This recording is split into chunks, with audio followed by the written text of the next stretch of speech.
Testing. Thank you.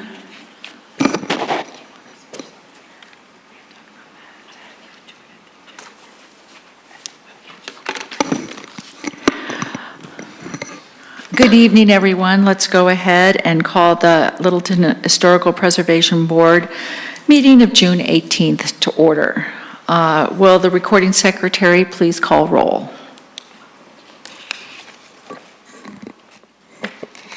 Board Member Fisher? Here. Board Member Field? Here. Vice Chair Price? Here. Chair Grove? Here. Board Member Kastner? Here. Board Member Spratlin? Here. Board Member Gabriel? Here. Board Member Hill? Okay. And just a note that Board Member Bracey did turn in her resignation from the board. She had to move out of the city. Board Member Gabriel, or alternate Gabriel, has moved up to a permanent member. And alternate 2, which was Andy Hill, is now alternate 1. Thank you. Thank you, Denise. Approval of the agenda. A suggestion to change the agenda to do the public hearing first on the grant funds, so those individuals can present first, and then we can then switch the order and do our general business after that. So does somebody want to make a motion, if you agree? So moved. Second. All in favor? Aye. Aye. Oh.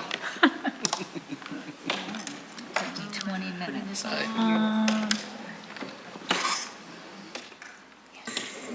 Okay, motion carried. Thank you. Okay, so now we have to approve the minutes. So can we get a motion to approve the minutes from the May 21st meeting? I hereby certify that the attached action minutes are an accurate representation of motions made and action taken at the May 21st, 2018 regular meeting of the Littleton Historical Preservation Board. Should I read the whole thing? Okay. I have also reviewed the video recording for the May 21st, 2018 regular meeting of the Littleton Historical Preservation Board and certify that the video recording is a, oh, do I need to read the whole thing or just the motion? Just the motion. Sorry. The motion. I apologize. I move to approve, based on the recording secretary's certification, the May 21st, 2018 action minutes for the May 21st, 2018 regular meeting of the Littleton Historical Preservation Board. Second. Okay, let's go ahead and vote.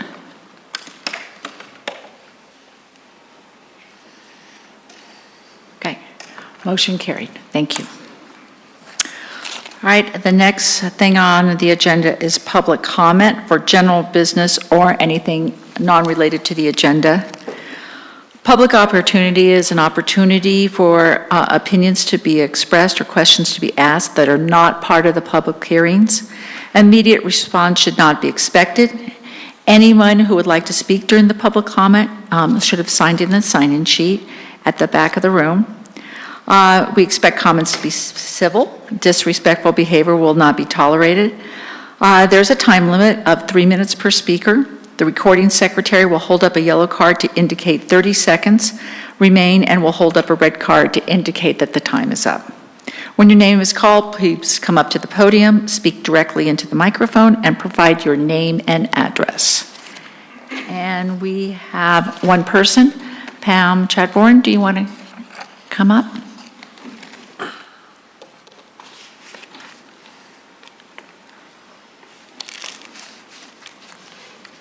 Good evening, Historic Preservation Board. My name is Pam Chatwin. I live a block and a half from here. My address is on the sign-up sheet. I'm not going to say it in public. So my concern is with item what was 5A, and that is the downtown design standards and guidelines. And I have a couple comments about those. So what I'd like you to do is continue it to a later date and ask staff to bring back illustrations of, let's say, 3 or 4 historic or items, structures that could be considered historic at some point in the future, with the old downtown design standards and guidelines explaining how they are regulated, and the new ones. And the reason for that is just a proof test, just to check it out, run it, before you use it, before you apply it.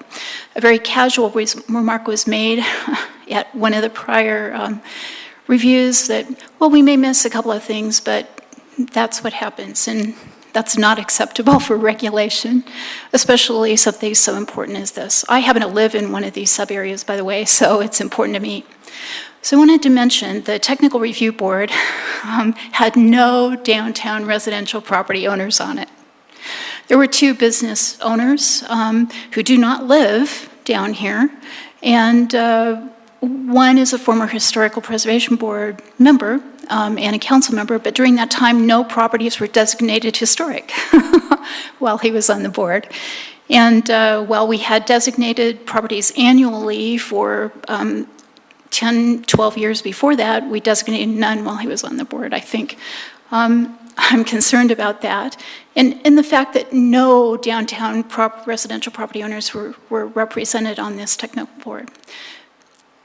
And I just don't understand. I think that any workplace would have a check of the work. You just check the work. So you kind of look at a few examples, and you apply the old and you apply the new, and you show how it works the same or better, that it meets the charter charge that was to make it enforceable and make some of the things that were regarded as not enforceable, enforceable. In other words, if it wasn't a standard before, it couldn't be enforced.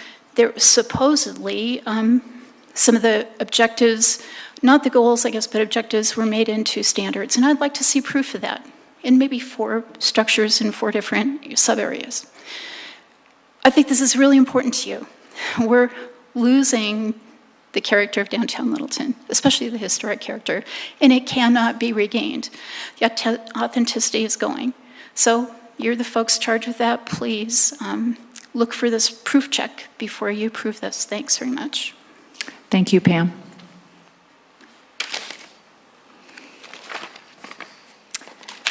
Get back to my meeting. Okay, so, excuse me. Since we went ahead and I don't think we have any more public comment. We went ahead, let's go to the public hearing. Public comments. Yeah, close them, right? Do I have to close it? I don't think so, no. So a public hearing. I think many of you are familiar with it, but let me go over what we do. In just a second, we'll open the public hearing.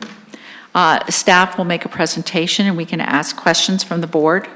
Then we'll hear from the applicant or their representative. And when you come to the podium again, give your name, address, business. We may ask you some questions. Then we'll have public comment on the public hearing. Again, the same rules that I just mentioned apply. 3 minutes, be respectful, give your name and address. Have all the comments directed to the board and not to the applicant. The applicant can reply to staff or the public without giving any new information. The applicant can do any kind of rebuttal to questions. The public hearing will be closed. The board will have a discussion. There will be a motion, and that will be the motion of record. If any of the applicants or anybody wants to leave at that point in time, we can invite you. You can leave. We will not be offended.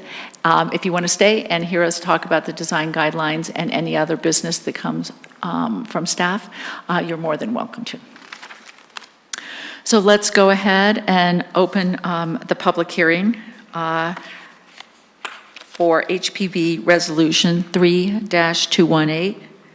And the resolution to allocate the 2018 Main Street Historic District grant funds. So, Andrea, do you want to come and tell us all about it?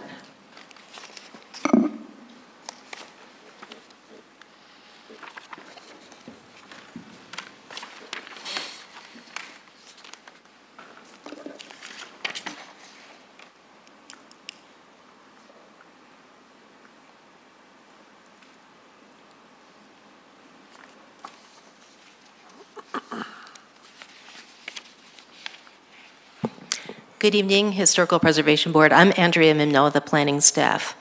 And this is an application, this is an item on your agenda to allocate the 2008 Main Street Historic District Grant Fund applications. And tonight, you will be reviewing the grant applications and this is a public hearing item, take comments from the public, if there are any, and then you have the opportunity to allocate funds. One of the changes this year in the grant program that the board wanted to see put in place is to have two rounds of grants. And so tonight is the first grant round, and then if there are funds remaining, there will be a second grant round scheduled for September the 18th. There are two applications tonight for grants, and the first is for the Spotwood residents, and you see that on this aerial map where the red arrow is pointing, and that is a Victorian house, which has been converted to a commercial use. And then the second property is the J.D. Hill General Store. That's over on South Rapp Street, and that is the white clapboard building that you see when you turn from Santa Fe onto Alamo Street.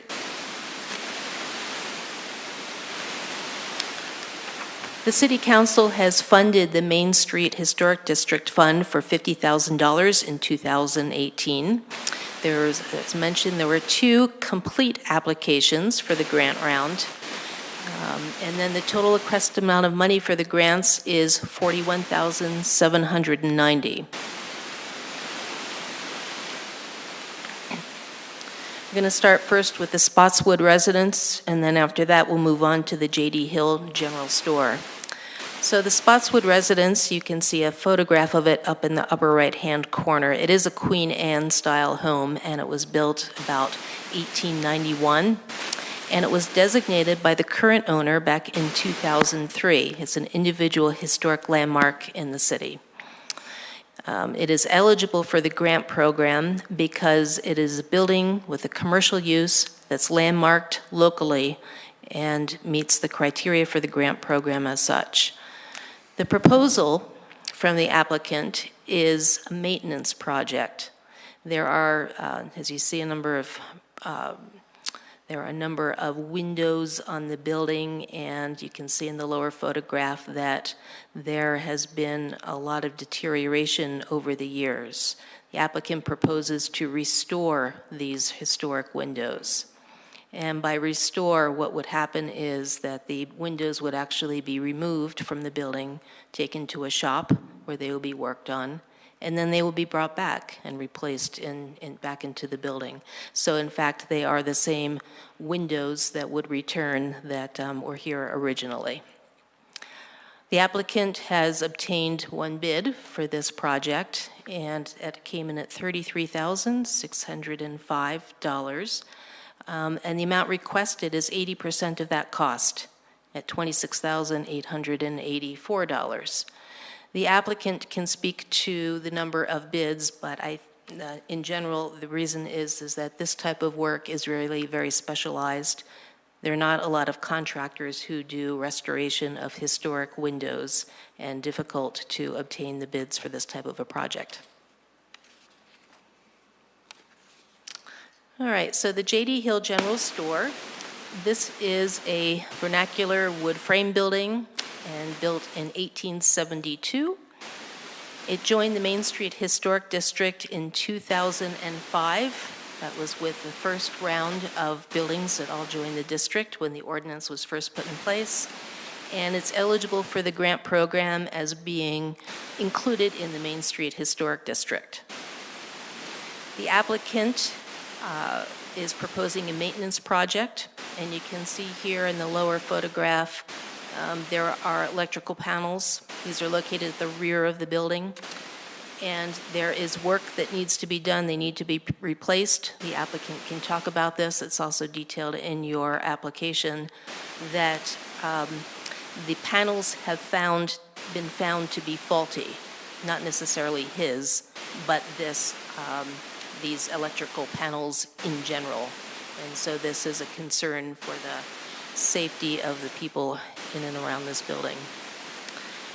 The applicant has received 3 bids and has taken the average amount of that, which is $18,633, and is requesting 80% of that cost, which comes to $14,906.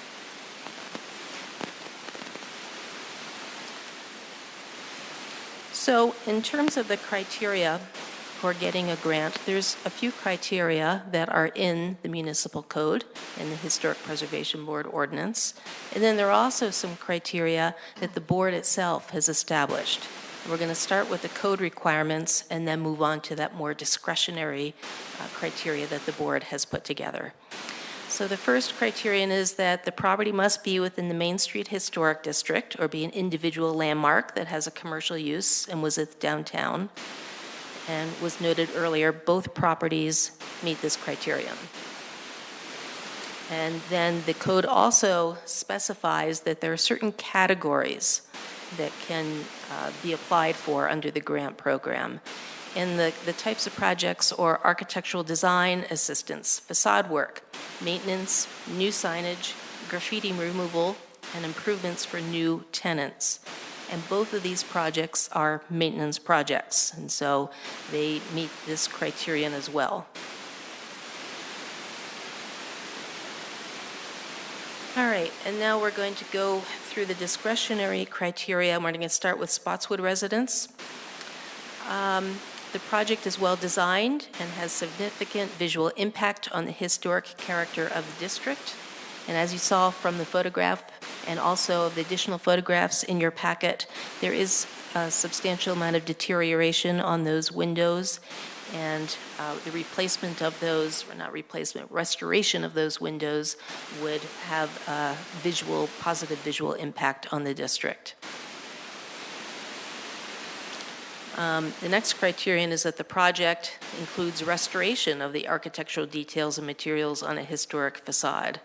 And in fact, this project has been noted is a restoration of the windows. The project provides permanent elements. These windows will be in permanently as opposed to temporary, which is something such as an awning or a sign. And then the other criterion that this project meets is that it has not previously received grant funding. This is the first time that the applicant has requested a grant through this grant program. Not all the discretionary criteria need to be met, and the full list is in your packet. These are the 4 out of the 7 criteria that have been met. The J.D. Hill General Store meets one criterion that has been established by the board, and that is that it improves the health, safety, welfare of the community. And as I mentioned before, the electrical panels have been shown to be faulty, and it would be an appropriate thing to do to replace them, and the applicant has applied for money to see if the fund can assist with the costly amount of that replacement.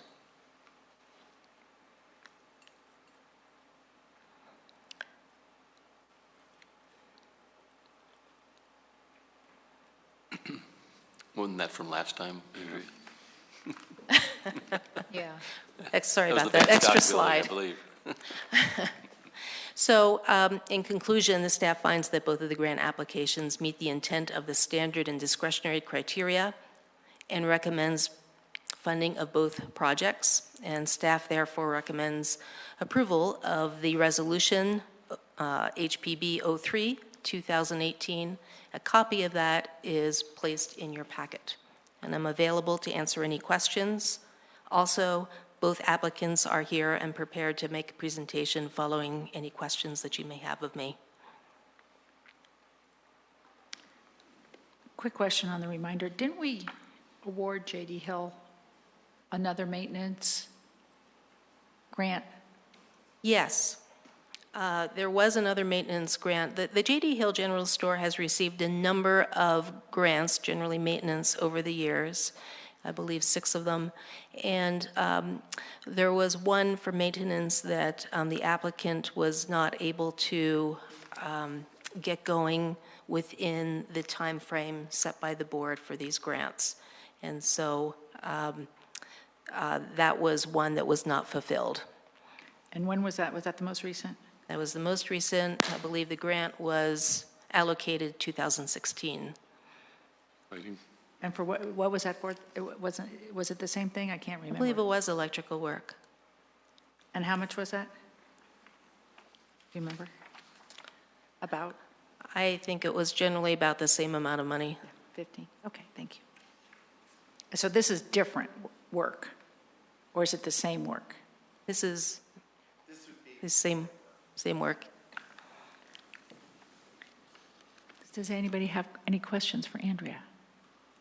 I have a question. Faulty electrical panels, are they subject to any recall, manufacturer's recall? Do they have recourse with the manufacturer? Yeah, that would be a good question for the applicant. He and I have talked about that, and I think the applicant has told me that actually the company went bankrupt as a result of the problems with their product. Any other questions for Andrea? Okay, thank you, Andrea. Okay. Now we'll hear from the applicant or their representative.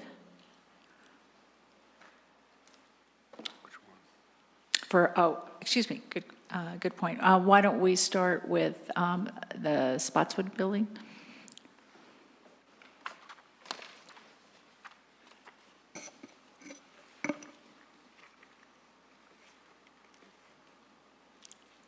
Hello, Board. Hello. I You am wanna- Lori Harbert, and I have owned the Spotswood building since 1978. So it's a building that I fell in love with years and years ago and still am madly in love with. Do you have any questions for me? Do we have any questions? I don't have a question, but I have a comment. Personally, I truly appreciate the fact that you are restoring the original windows and not replacing the original windows. And that's something that I feel like it's very important to keep as much of the building original as possible. And that's something I've always maintained through the years. And the windows are one of those things that just kind of went by the wayside until it was like they need to be taken care of. And I know there was some questions about why I only got one bid. There are actually only two companies in the Denver metro area that restore windows. There are several companies that do replacement windows and other companies that do, will remake the windows, but from all new materials. And so we wanted to really honor the older ones, the older windows and things, and so that's how come we ended up going that route. It is a very specialized business. I've actually been working with this company since August of last year, trying to get on their schedule to even get the windows replaced, and we are finally on their schedule for fall, for September, October this year. So it just takes, it's a lengthy process. It'll take them 3 months to redo all the windows. Lori, will you be then putting plywood or some sort of protection in the window openings while the windows are? Yes, they out there? actually come in and make frames that will go in that have plexiglass, so the windows will still have some light coming through. They're filtered plexiglass, but there'll be light coming through. And that will be what's in place, and they will restore each window and come back out and replace them as they finish them. So the windows will come back in as they're completed. Do you plan to provide any other protection for the windows, such as storm windows? At this point, I hadn't given that much thought. Just it has old aluminum storm windows on there now that were probably in the 50s or 60s, but those will be coming off, and we'll be looking at something more to the time. Period, yeah. Okay, thank you. It's a beautiful building, and thank you for your attention to detail. Why did you decide not to look at the other vendor on this? Just because I had started working with this vendor before I had decided to apply for a grant, just because I knew it was something. And I know also with this company, they have at least an 8 to 12 month waiting list to work with them. This is where I'm coming from. Often we have a situation where we award money, and for some reason, the contractor can't come, and then we're hoping to carry the money for next year, but that's not a sure thing yet. How sure are you that they will honor their commitment to start? And the reason I say that is because we have a new caveat because of these problems we've had, that the deadline to submit a building permit, which they don't need in this case, right? So if there's no building permit, construction would be started by August 6th, which sounds like it doesn't meet the criteria. I mean, in other words, it sounds like they wouldn't be able to come by that date. They will be starting not until September. September. Do you think that they will slip? No. I really think they've been a company that's been around for a long time. They're real active in Denver with historic preservation in Denver, and they've been around forever and ever and do a really good job. So I've got several recommendations from different people in the historic preservation industry on that's who I should use. So that's where I started. Okay. Any other questions? What's the anticipated completion date? It will be 3 months after the start date for all 12 windows to be completed and installed. Scooting in right before New Year's Eve, right? Right. Any other questions? Let me ask you just a hypothetical. Sure. I'm concerned about not you doing the project. I'm more concerned about them and their workload and things. Because we've had loss of funds. Right. If we awarded you a portion, not the 26,000, and then asked you to come back once the work is started and we knew it was going for another portion, would that have any impact on you doing the project? I would do the project with or without a grant. Okay, all right. I'm just trying to protect our monies. And I do appreciate that. And the reason that they are not scheduling me in until that late is I'm sorry, Lori, can you please speak in the projects out. microphone? Oh, I'm sorry.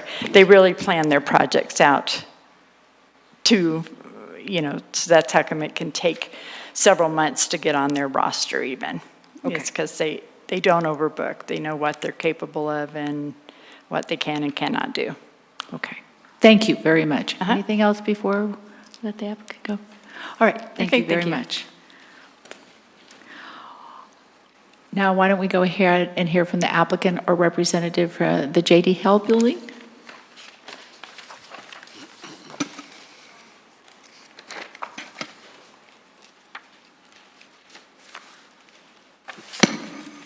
Good evening, board members. I'm Karl Pappert, and I live at 7659 West Fremont Avenue here in Littleton. I also brought my better half-wife, Terry Pappert. She's also one who voted the original district in, so I wanted to point that out. Yes, we had a grant to complete this work. Unfortunately, last year and before that, my father got quite ill, and I thought I was communicating with Dennis closely enough, but we'd been traveling quite a bit, and so he died, and so basically this didn't get done. But it still needs to be done. I think one of the most important things is for the panel that was constructed by Federal Pacific needs to be replaced. These are all over the internet, and if you Google them, they have horrible stories. This company was so sinful that they built these panels and they knew that they would fail. And they're all over America. So if you go home tonight and you see those letters on your little panel, you might want to take a look at that. And I don't know if from the pictures, what we had, and something that needs to be mentioned is that all of these panels that are up here are right above the gas lines. So it's not that we've had any kind of problem back here, but this is sort of not this is a good recipe for a disaster. Technically, those gas lines need to be 3 to 4 feet away from any of these panels. The panel that is closed is the really defective panel, and so it's right above there. I would just like to get this fixed. I just think it would be a real help to be sure that the building was up to code in electrical manners. Not that we've had problems with them, but once we get into it, we'd like to see to it that it is fixed completely. And we will need to get a electrical engineer report that would be stamped off and approved by the city to do the work. So someone will design it, and then we will build it. Does the cost of work include moving the gas meter? No, the gas company doesn't want to move their stuff. They came in and worked on a few of them, and I asked them at the time, and they're like, no, this has to be moved away and down. So it actually would be moved about 15 feet to the north, and it will be sort of, you can see how cluttered it is in there. And the thing about this is that the fire department and the police all want an outside shutdown, and there is none. So this would be easier for them to get to, and I think it would be safer for all individuals involved if when the power needed to be shut off to this building, we get it shut off right away. Because right now, it's not that easy. Other questions? Would you be pulling a permit for this work? Oh, yes. Yeah, and we have to have an engineer, stamped engineer, electrical drawing, which is another chunk of money that I forgot to ask for, but we're not allowed to ask for money, so. But we are prepared to get this done right away this time. We would start immediately, and I think we would be done by August. So what would happen to the project when you submit for a permit and you're not moving the gas meter? I'm sorry? So what's going to happen to the project if you submit it for permit and you need to move the gas meter Well, because it's a code requirement? I think we're going to move it so far away. So you are moving the gas meter? Yes. Oh, I thought you said. Oh, no, You not the wouldn't gas move it. meters. We're moving all of the electric away. Oh, you're moving the electrical. So you will have the separation that's needed? Yes, we'll have the Okay. separations that we need, yeah. Okay. Oh, absolutely. Plus, it'll be further out of, those buildings all kind of converge, and it's very narrow in there. And I don't think if there was a fire in there, I would be the one delighted to go in there and try to get to these panels. They'll be a little bit further out and more accessible, and they will have those shut-offs on them. Okay. I was just concerned about the separation. Yeah. Because no, the faulty panel is one thing, but still having a panel above a gas meter is not a No, good no, idea. that'll all be taken care of, yeah. Because no. gas meters burn Yeah, gas all the yeah. time. So what's your anticipated timeline? How long does it take to get the permit? And then how long will it take to start the work? Well, it'll start with the engineering report. That will take about 2 weeks. And then we have ample electricians to do this work. I'm projecting that we'll be done by Western Welcome Week. So early, what is that, mid-August? Mm-hmm. What were those little letters we need to look for on our panel at home? Federal Pacific Electric. Gotcha. And you could see them actually on this one. It's pretty notorious. This particular panel doesn't fail as much as the smaller panels. There are 60, 80, and 100 amp panels that fail. Mine's 100. It's never given us any problem. But the problem with that panel is that they don't trip when there's an overload. So they just get hotter and hotter and hotter. And I think I included that on my better letter. I sort of rewrote it.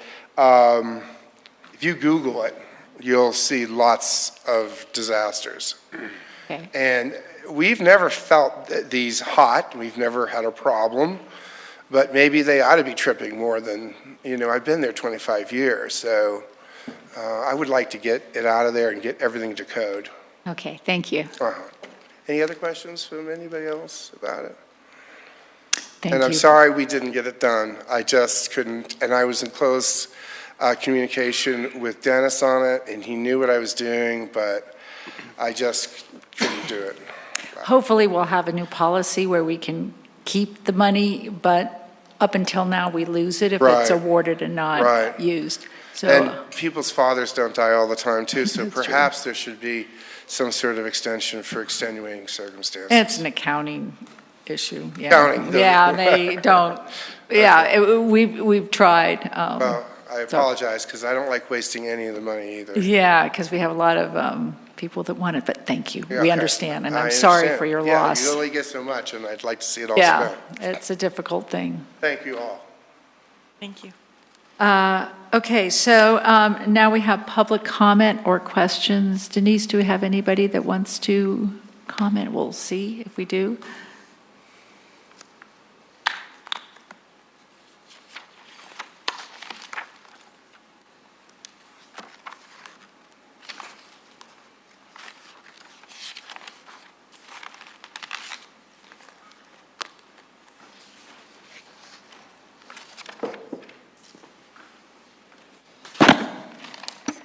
Thank you. Lori, would you like to come up? Oh, okay, so we're good. So we have no public comment on this, okay? So we need no, oh, Pam, did you want to come up? Same thing as last time, 3 minutes, name, you know the drill. My name is Pam Chatwin. I live a block and a half from here, and I just wanted to commend the owner of the Curtis Street residence that's now a business. This is exactly the way that restoration should be done on historic buildings in Littleton, and I know some of the applications haven't always been this true to the original materials or form, and I am glad that the board sometimes recognizes that and doesn't really award the grant in those cases. An additional benefit of approaching a project this way is that it keeps these businesses alive. Now, it sounds like this business is in no trouble if they've got a, year waiting list, but it keeps them alive and it keeps knowledge of them in the community.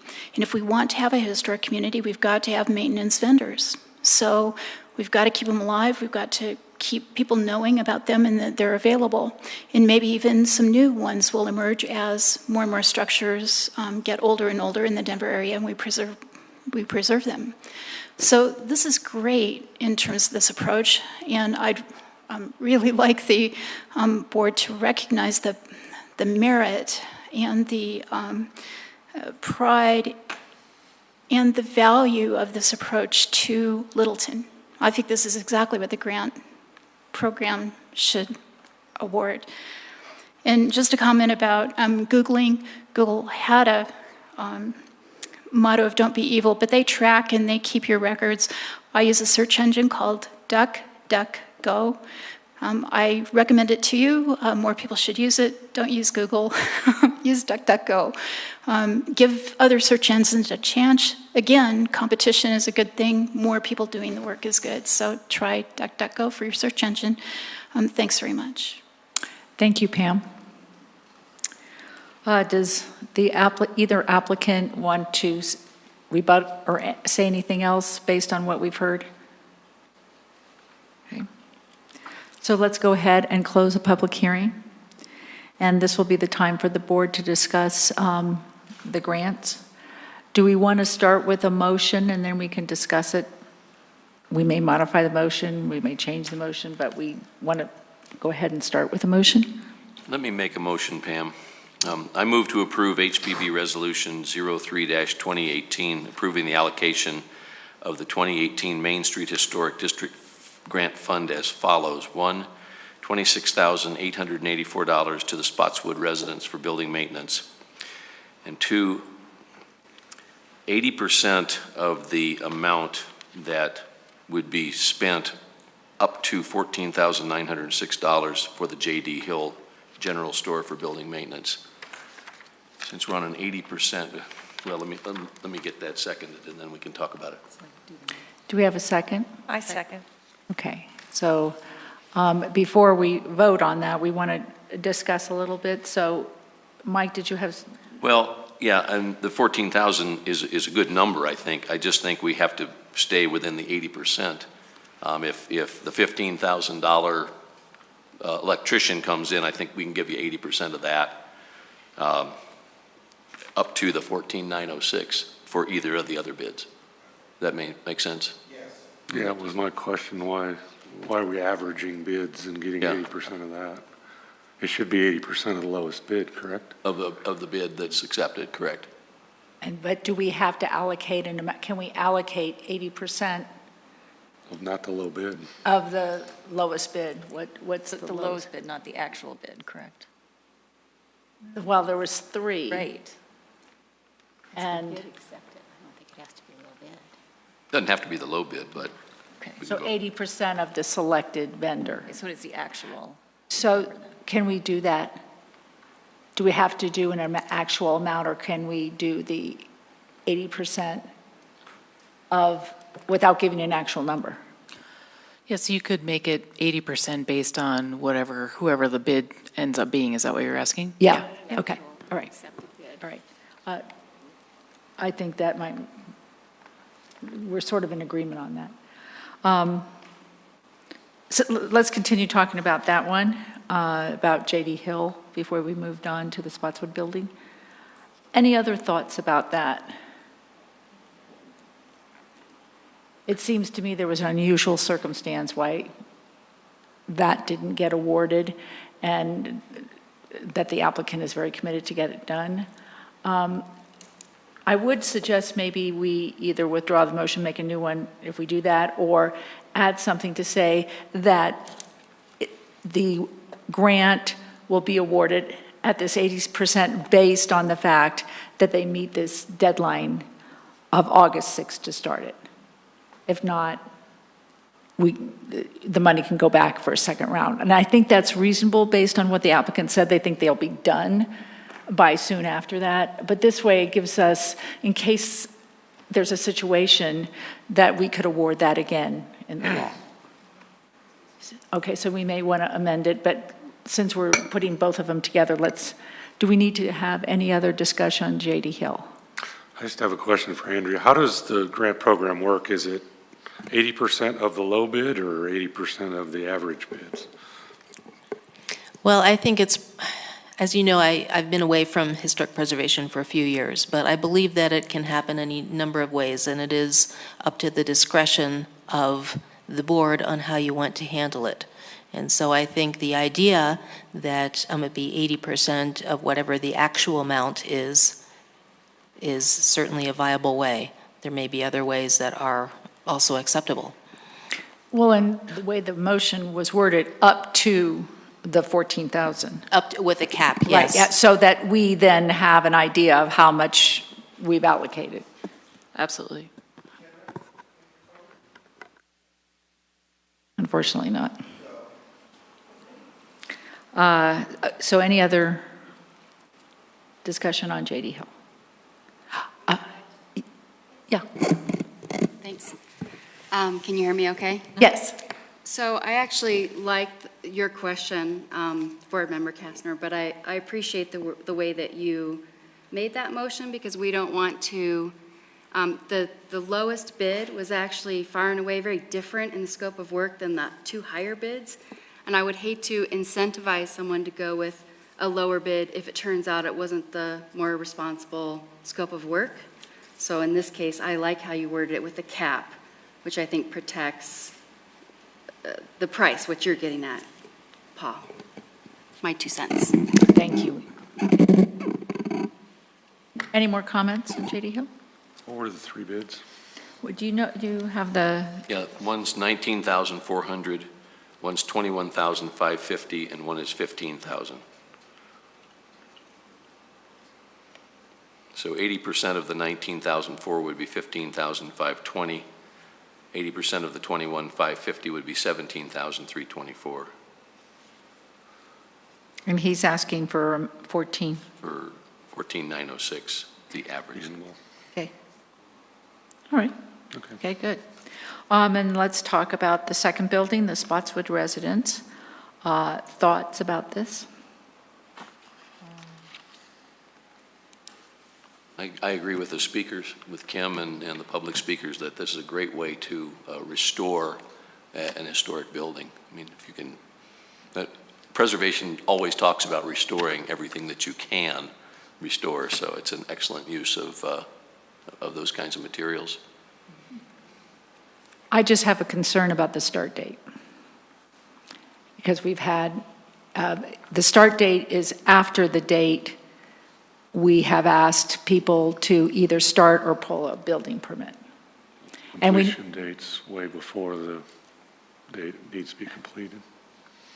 The completion date is before, but the start date is after, which means that if we allocate the money and for some reason it's not used, then we don't have any recourse to allocate those funds to another applicant. I have a question about that start date as well. It indicates also of pulling a building permit or COA submittal. In this case, since neither one of those are required, I might throw it out there to the board if you consider a signed agreement with the company who's going to be doing the window repairs as a start date. In other words, an intention. Mm-hmm. Intent to Another option I'd like to throw out is a partial. Go ahead and maybe award half of it, contingent on an agreement signed by that date, and then so we will have money for the second round. The applicant could come back for the remaining portion. However, there could be more applicants and there could be more competition for for the remaining funds. So there would be no assurance that they would get their balance of $13,000. We've just had so many problems in the past, and they may be fixed with this account that we're trying to get, but it may not be fixed. Do we have a mechanism to do it that way? To carry it over? Not to carry it over, but to award a partial amount contingent on the work getting started? I guess Jocelyn said there's not a problem. And I also think these awards should be contingent on dates. And if they don't meet whatever deadline is reasonable, then the funds will come back for our second round. Sure. So I don't know. What do you think about that? I mean, we want this building to be restored. I don't think that's an issue. It's just the concern if the contractor gets pushed out, they get pushed out, and there's sometimes nothing the property owner can do. And if it goes beyond the first of the year, there's no guarantee, and that's a big chunk of change. One other suggestion staff might have, and Andrea and I have talked about this before too, is, you also don't want to discourage, since it sounds like in this particular case it's been hard to find a contractor and hard to get on a schedule. So maybe one other thing to contemplate was maybe what is that deadline by which, they may not necessarily be able to keep the money, but they could at least attempt to try to do all of it now versus having to split the project. That just may be more logistically difficult and not get what you guys want. So maybe you see what they can do between now and the second round and come back. We could certainly give you a status update. Let's see. I mean, we would have to know, if we made an extension beyond the August 6th date, which for a good cause, of course, we want to work with the citizens, but then that sets a precedent that the deadlines don't mean anything and that people can do what they want, that we would have to know by October that it started, because there would be an application deadline for additional funds or to know if we had funds to award to somebody else. And I'm not arguing the point, but you could say due to extenuating circumstances, everything's case by case. And if you know what I mean, just contemplate it that way. I don't think you're setting a precedent about the deadlines you've established. It's just if you feel that this warrants that case by case consideration, that could be an option, was the only thing we were offering. So thoughts about that and deadlines, and just to make sure that we have to meet our deadlines. And I may come back next month and say, hey, we can carry these funds over for next year and we're not going to lose it and it'll be all great, but so far that hasn't been the case. So you have to look to the character and the intent of the applicant on the Spotswood building. She's owned the building since 1978, and since it is such specialized work, I think we should allow an exception to that as long as she gets the work done or started by September. If that's the schedule, then that's the schedule. So you want to say that the work would have to start, she said September, October. September, October. Well, something in good faith, and I think staff can kind of deal with that. If we ask for a contract or something, a signed contract by, so that we can know if we have the funds for a second round. Right. Thoughts? Yeah, I would hate to discount this project as a result of timelines when it is a perfect example of historic preservation in this grant money. If there were multiple other projects on board that we were reviewing for this money at this time, I think the discussion might be a little different, but there are only 2 projects at this time. Right, now there may be more in the fall.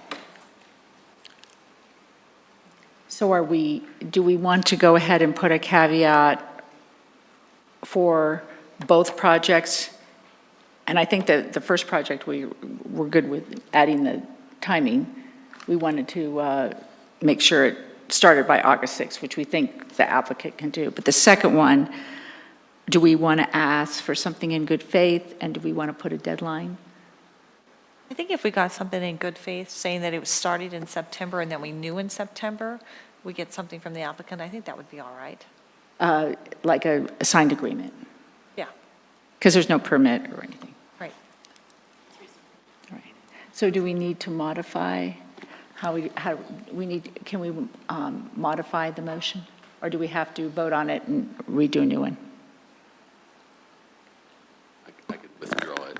Sorry, we'll have to, can you remind me, what is the motion? The motion was just to approve it? And then Right, this is adding- without any deadlines, and we Yeah. wanted to add some So- deadlines and the caveat about the good faith agreement. Right, so you could make an amendment to add that specificity into it and then vote on that and then come back to this main motion. Okay, so do you want to go ahead and amend it, Mike? Yeah, let's figure out what we're going to say. Okay, so we're going to amend it that for the J.D. Hill, that the deadline to start the project has to be August 6th, which we hope is reasonable based on what the applicant said. Am I right? And for the Spotswood,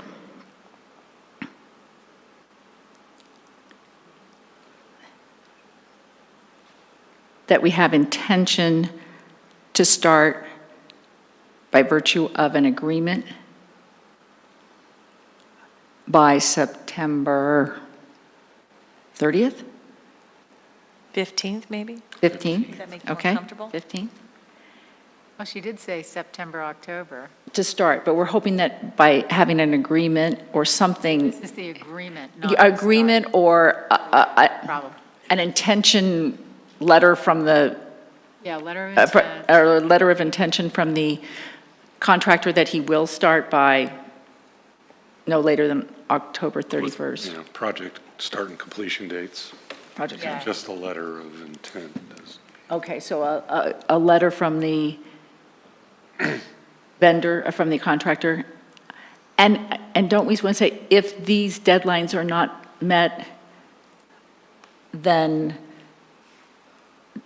the award will not hold and it will be available for future applicants?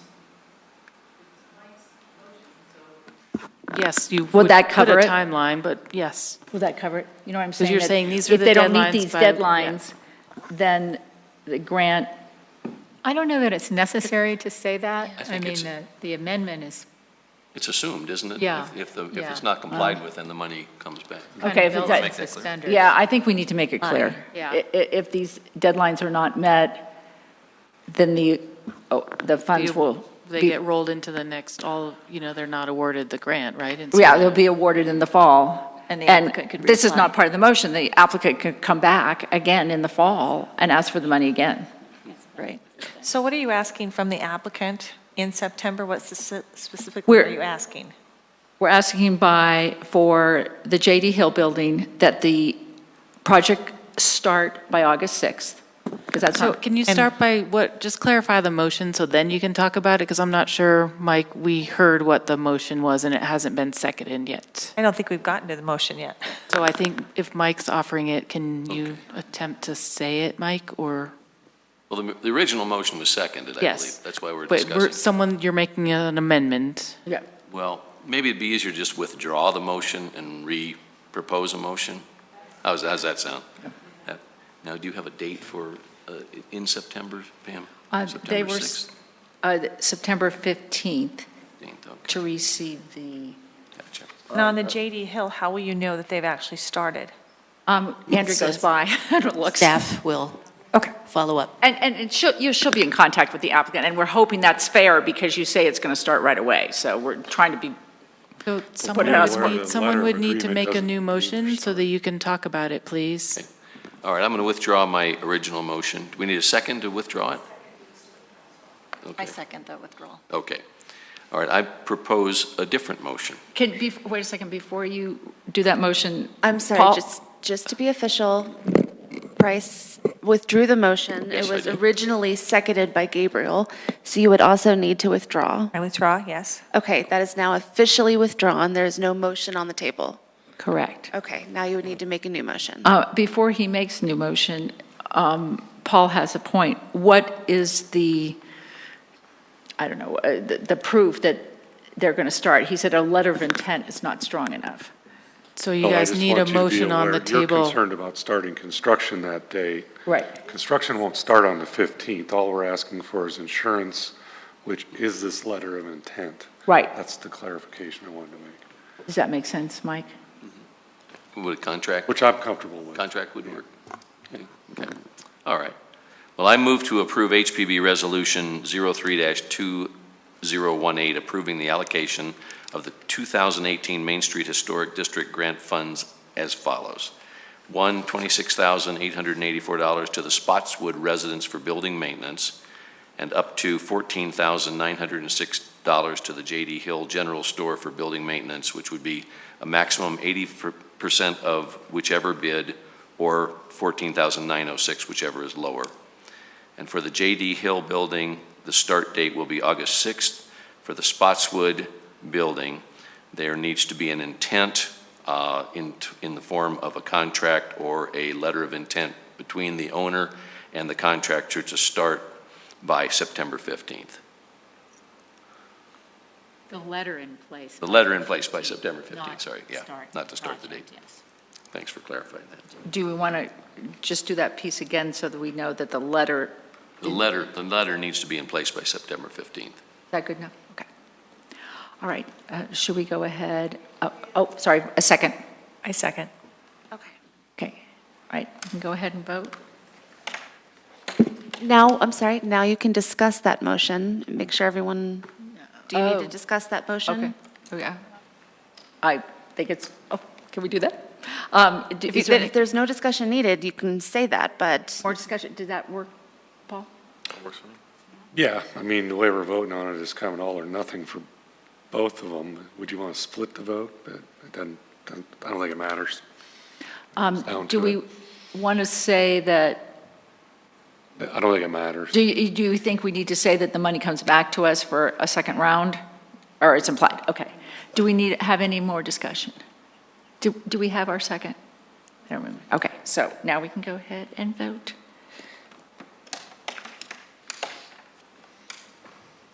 Okay. okay, it's Motion unanimous, so carried. the motion carries. All in favor? Thank you very, very much for investing in the history of Littleton, and we appreciate all of the work that you do to keep your buildings safe and looking really good, so thank you. And you're more than welcome to stay, but if you want to leave, we totally understand.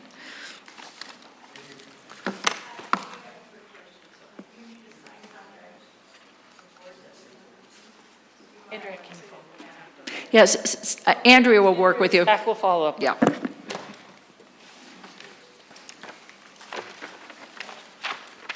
Okay, so now we're going to general business, the design guidelines.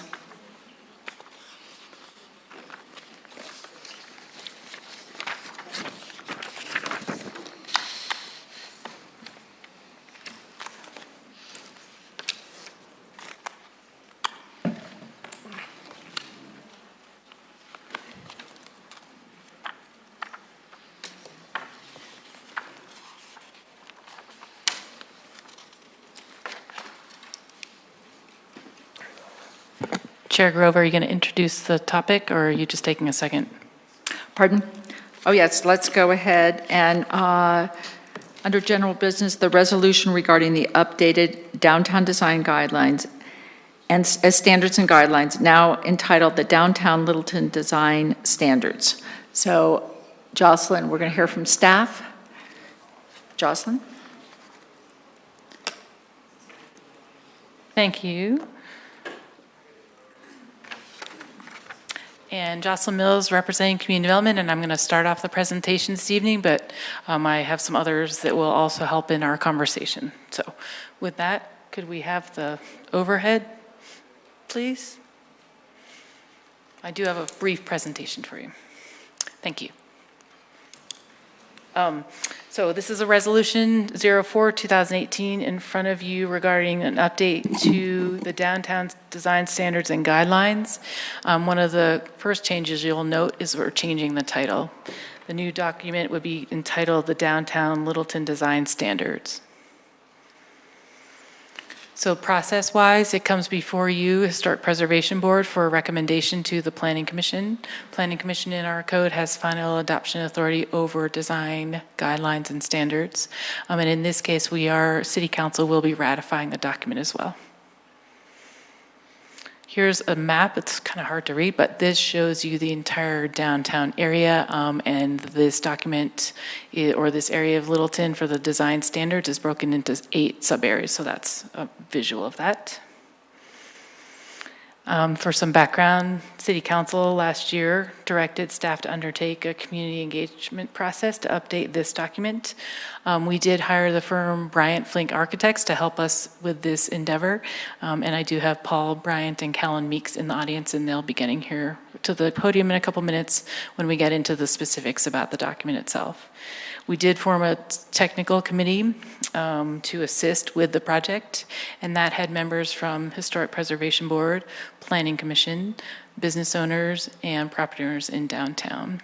In addition to that, I do want to point out that we had some open house meetings, as well as information was posted on the city's Open Littleton, which is our engagement platform to encourage people who can't come to open houses to also participate. And for both of the open houses, we did send a postcard to every single property owner in the downtown to let them know about the open house, as well as the online piece, really trying to get the word out to the entire downtown community to make sure that people knew about it and were able to participate. And the other thing, just quickly, the goals for the project, because there were specific goals that council laid out for this project, and I kind of listed them here. Make the document more, well, first was to turn we used to have in the downtown guidelines and standards, in that document we have both guidelines and standards. So one of the main directions from council was to turn all of those guidelines, because those were more optional, into requirements, turn them into standards. So that was one of the bases of the project, to turn all the guidelines into standards. To make the document more readable and user-friendly, the existing document is over 300 pages, and through this process we were able to narrow it down to 70 to really make it more user-friendly and ease of navigating the document. And then the third piece was really about the pictures, and making some of the pictures in the existing document aren't as relevant and don't necessarily show you downtown. So the intent was also to update the pictures in the document. And we added a few more graphics as well. So we do review this against our citywide plan, and we did find that the updated document does meet Goal 1, a dynamic Littleton, as well as a distinctive Littleton, so it meets both of those goals from the citywide plan. So we do recommend the Historic Preservation Board approve this resolution, which recommends a favorable recommendation to Planning Commission. And with that, Chair Grove and the board, what I'd like to do is kind of stop here and bring up Paul, and then he and I can help you if you have any questions or how you want to work through the actual document itself. Does that sound? That sounds good? great. Thank you.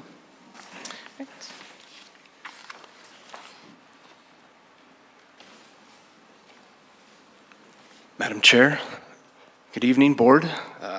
Everyone can hear me okay? Okay, so thank you, Give us Jocelyn. your name and address. Oh, please, yeah, Paul Bryant. Professional address or home address? Oh, professional's fine. 2305 West Berry in the Geneva Lodge next door.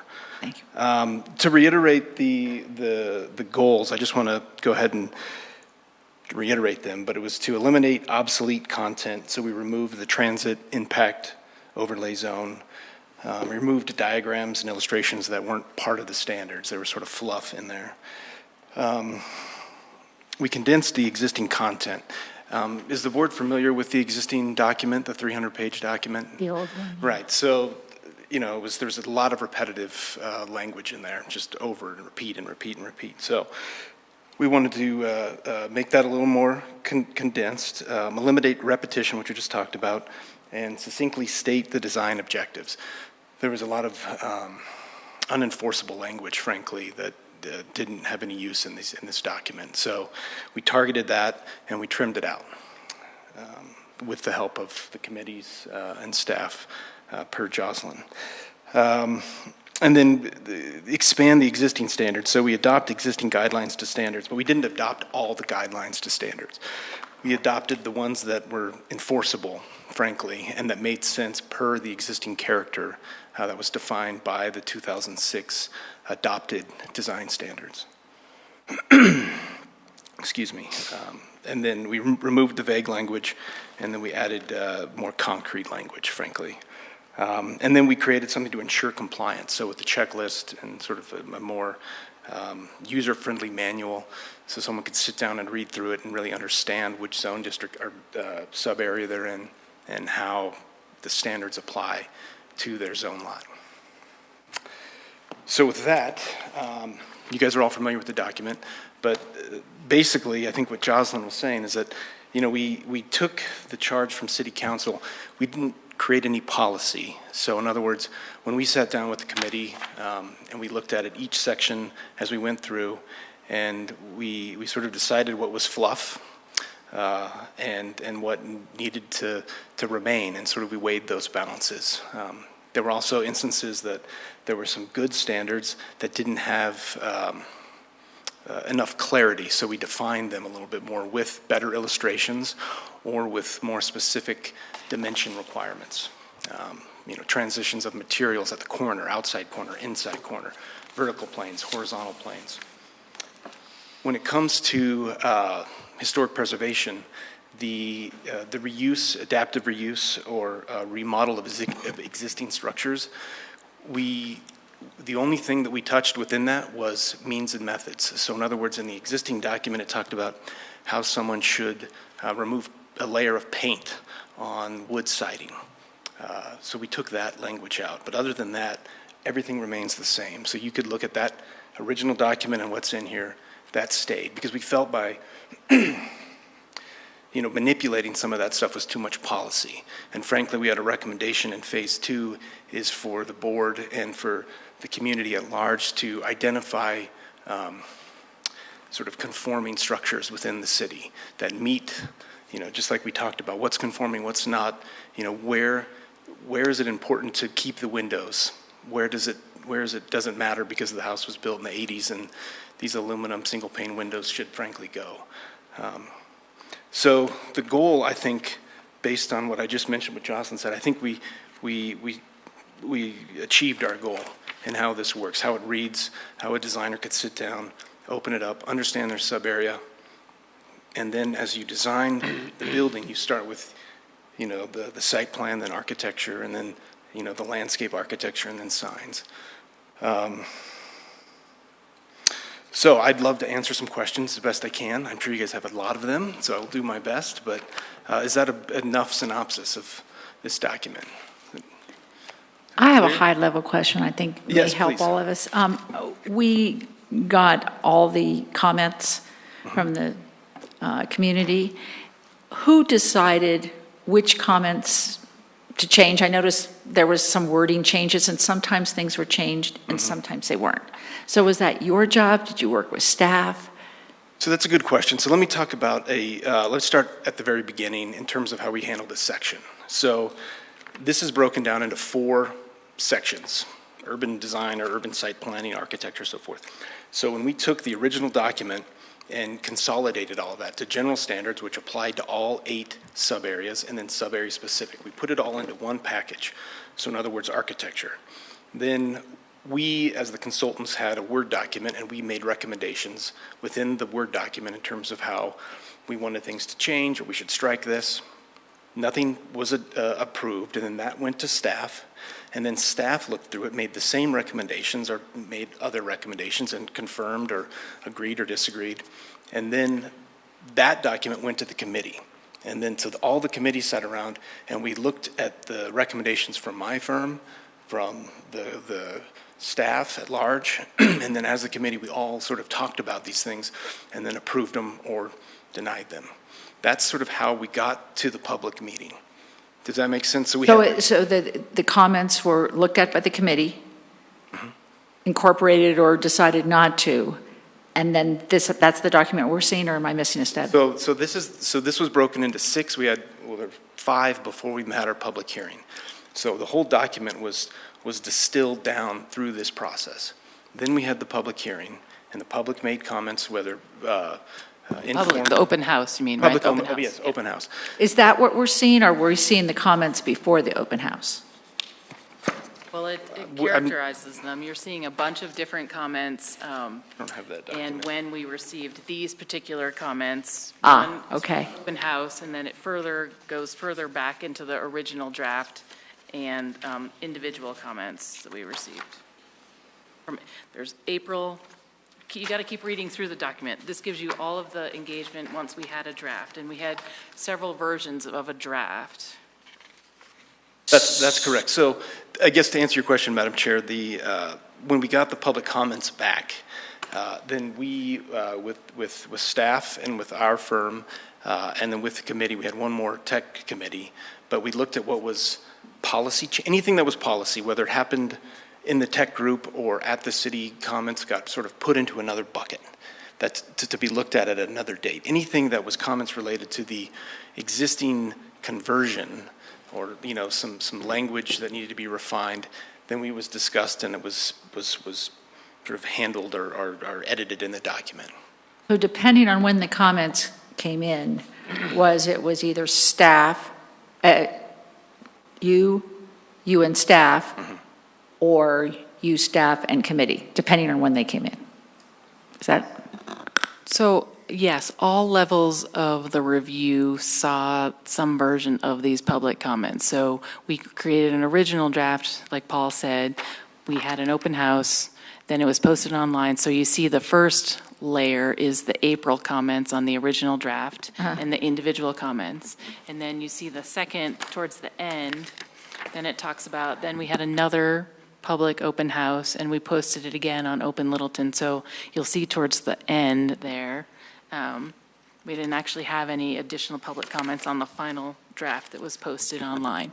And so all of these comments were then distilled down both with staff, the technical committee, and the consultants. So we all saw some version of it. And maybe if you have specific questions, we can go through those. But we did vet it through all of those levels, staff, consultant, and our technical committee, and at the open house. And to just touch that a bit further, there was never no one in the staff level or consultant level or committee played king, as some folks would call it. There was always a discussion around the resolution per question. So now there were certain things that were asked of the consultants, for instance, glossary terms. Some people wanted them to be italicized, other people had offered have the words be bold. So we decided to make them italicized because we thought that was a great way to tie the glossary terms back into the document. So some of those formatting things were handled just on the consultant level with confirmation from Jocelyn, but nothing when it came to the document. And again, to reiterate, the desired character and the existing character we didn't touch that. That is still per the existing 2006 document. There was a lot of discussion about how we need to simplify that and maybe strategize a different vision and how to maintain the existing character and promote the existing character. But unless it was in the document, we didn't make any recommendations on changing those at this time. Certainly, all of us have some ideas, but does that answer your question to some degree? Yeah, it's a little muddy, but Okay. whatever. Yeah, it's been a long It came in process. at various, Yeah. I think when we get to the point where we're asking you or staff, why was this comment decided not to be included, we'll figure out, and David was on the committee, so he may know too. Yeah, and I think just to reiterate, if I could jump in a little bit, it was a very difficult challenge because it was very narrowly scope on this project. We couldn't take all the comments and really address those and create content to address some of those. We had to only edit what was already provided in the 2006 version. And that may be the So answer that's to what some. was really difficult. I think that's where Paul's saying that's Yeah. kind of put in a different bucket for that whole phase 2 approach. That we're hoping will be down the road. Yeah, that's correct. And yeah, again, it was the guidelines that made sense that needed to be converted, and then standards that were unenforceable. We tried to tool the language a little bit to make them enforceable. It seems to me, from just personally, that the comments from Open Littleton were more leaning towards content and policy Absolutely. changes that would be probably, in many cases, and my fellow board members may or may not agree with me, probably for the second phase of the project. I think so, and I think, we have a list. I don't know if Jocelyn provided the second list or the second phase, but certainly I think a different format for these policy changes, obviously more input from the community and having, folks that reside in downtown, live there, be a part of that process. So that's exactly right. All of that stuff, and those weren't just thrown in the trash. That information has been saved, and we're ready to take it to council to ask, to let us go after some of that stuff. Just to articulate one more about the content or the concept, when back to council and giving us direction to take this project on, the level of development and redevelopment in Littleton is an all-time high, and downtown is certainly seeing its share of that. And so I think the concern was about, let's do this first phase kind of as quickly as possible so that we can make sure those guidelines all within the ability that that they're all turned into standards as the first pass. Clean it up a little bit, but some of these other discussions about, do we want to, what is the vision of downtown? Do we want to relook at some of the sub areas and stuff like that? That is a much bigger conversation. So council said, hey, do this kind of narrow scope first so we can, at a minimum, change the guidelines into standards so that staff can start enforcing those, sooner than later. And then, hey, yes, we know this isn't perfect and we still have to talk about some of these other items that we're going to kind of put on a list for the next phase. And then that's a bigger discussion and probably a longer time frame to, to actually update that piece, if that helps. So what I'd like to do is have the board members ask specific questions. Sure. Before we go to motion, if there's no objection. So let me open it up. Let me ask you this first. Do you have questions where it would behoove us to kind of go through in some sort of order, start at the beginning? Does anybody have questions in the first, sub area or whatever, and then go through it that way? I have some specific questions I want answered that are page by page. Or, okay, Laura does too. And so that's why I don't want to have you leave yet. David or Jocelyn could answer. Any other thoughts or suggestions? I just would like to be clear. Paul, you said that your scope was fairly narrow, so that the downtown area is what we call the football in Littleton. And north of the city government district is a county government district. But north of that are other historic buildings. But that wasn't part of your purview to look at that That's and call correct, that yeah. another sub-area? It wasn't included in the original 8 sub-areas. Now, one of the phase 2 is to incorporate that or absorb that into downtown. But no, creating and expanding sub-areas was not our charge. Okay. And when you talk about the 8 sub-areas that we're dealing with, you weren't asked to say, well, I think 2, 3, and 4 could be combined. It was just like, let's distill it as it is. Exactly. I had very strong opinions about this, but we, as a committee and as a group, we're not, that is too much policy. So yes, we left everything intact. All right. So it's really a cleanup effort or a distillation process. It's a distillation. That's exactly what it is. And it's a simplification, so you can read the document, frankly, and use it. And then, to make it feel more that it's Littleton, so photographs of Littleton, not photographs of Denver. And there was content in there that I've seen in dozens of guidelines. It wasn't specific to this city, and so it needed to be tailored a little bit. And given some history, give it some life, give it a soul and a purpose, besides this, so. Thank you. Yes. Laura, do you want to start with your questions? And if Yes, I will. If you can be a little bit sequential, and then I'll kind of go in with my questions, try to get it going from beginning to end. Okay, so I'm a newbie on the board.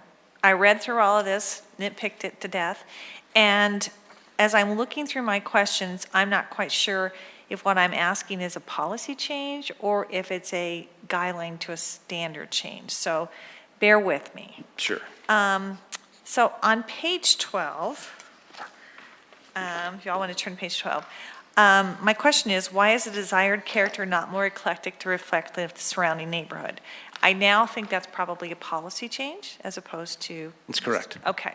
Page 15, same thing. Under desired character, why is brick not included in the materials used for cladding the outside of the buildings? Is that also policy, or is that had just been left out? Because in other places in the document, brick was recommended, but on this page it was not. Right, so in sub-area 4, it's not recommended. Again, the desired character was not changed from the 2006 adopted guidelines and standards. So we didn't rewrite the existing character and desired character per sub-area. We left that intact. Okay, so if you didn't rewrite, so if this goes on to the city council, when would there be a rewrite of the policies on those? So I think that's a good question, and I think in phase 2, I think it would be, we would consider holistically redefining the sub-areas. Maybe instead of 8, maybe it's 4, 3, and with the expanded sort of expanded plan and sort of the new vision of Littleton, what's 100 years of Littleton look like, sort of reestablish what that desired character is. But we weren't charged from city council to reimagine the desired character of these sub-areas. Okay, how enforceable are these standards? As I read the public comments, it came across a few times saying these standards are not enforceable. Why are we looking at them? So they're an overlay on top of the zoning. So they are enforceable. And so there's a policy intact where planning staff will use this to make sure that the design guidelines, the design standards have been met. Now the guidelines, which was in the original document, those were not enforceable. So the difference between guidelines and standards is the guidelines are sort of, Mr. and Miss Architect, do your best. We want it to look like this, but you don't really have to do that. Whereas standards, the designer needs and must and is mandated to follow those. Or planning staff won't let them through the site development phase and they won't be allowed to move forward. So if we approve these standards, there's an opportunity later to change the standards, or is there not that opportunity? Well, I guess there's always an opportunity to change things at a later time, but the idea here would be you adopt these as they are today, as is phase 1. City council, when we bring it to them, that'll be a conversation, and they'll, where they say, hey, here's generally when we want you to take on phase 2. We have some other big projects going on, kind of how they want us to sequence it. But at that time, when we get into the second, which is the larger conversation, certainly if there's things we see that we want to add or change in the standards, that would be the opportunity as well. And maybe when we get to the policy time, that would be something that you would give to David and work with him, and David could be who is our HPV representative, could then move those forward for phase 2. Okay, because when But- I look down through my list, I realize that most of my questions are policy questions. So, Are there any that aren't? I don't think so at the moment, but let me go ahead and read through them again. You can go Okay, so I have some questions that I think aren't policy, but then some of them are, Let's see, go ahead. yeah. And just clarification, do you want to just kind of go down the line for everyone, or you want to kind of you're kind of going hit and miss here? Well, the reason I started with Laura and myself is because I didn't know if anybody else had any specific questions. Not specific questions. My questions were more, you've just answered them, which is what exactly are we deciding on tonight versus phase 2? Did you have some specific things, Kim? No. Mike? I have one. Okay. On page 41, Paul, this concerns me because this is a sight line. I think it's in 2.1.5. And we talk about pedestrian view from the middle of the sidewalk across the street. Yes. And my comment was that, my eyes are 5 feet 5 inches from the ground, but if I'm 6'8", obviously it's going to look different. If I'm 5'1", it's going to look different. Sure. Could we standardize that to be a certain height? And the reason I think we need to do that is because there's been some controversy about second-story additions and how much they protrude into the sight line on Main Street. Sure. Board Member Price, if you turn to 42, the diagram at the top of the page. 42? At Okay. the very top. So there we define. Oh, you do have it there. I'm We do, sorry. yes. We define the street, and then the little figure, 5'6". So Wow, got it. that's where we're All right. going. So I needed to turn one page. So that's okay. Yeah, one day when the sidewalks are expanded by 8 feet, hopefully, then it'll still be relevant. Okay. But the folks that are 7 feet tall, they just have to look at mechanical equipment. So that's the price you pay for being able to dunk a basketball, I guess, so. So it's a conservative by Right. pulling it down. Yeah, well, 5'6", I think that's generally when we illustrate from a pedestrian vantage, it's always, we put the eye height at 5'6". Sort of a standard, I don't know, someone decided it 1,000 years ago that were drawing pictures, I guess, but, so 5'6". Kind of an average. There you go. That Thank works. you. Yeah, but that's a really good point, because this is some of the stuff that we tried to clear up. So that language is already there, and but there wasn't a tool to have, to tell people what we needed, and so this is how we cleaned it up a little bit.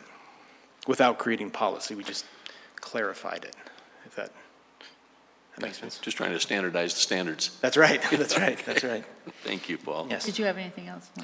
I don't think so. I think you incorporated a lot of the comments that I had into the standards. So Yeah, thank no, you I for mean, we doing had that. some great comments, and we thank you very much for that. It was thorough, and so, thank you. Thank you.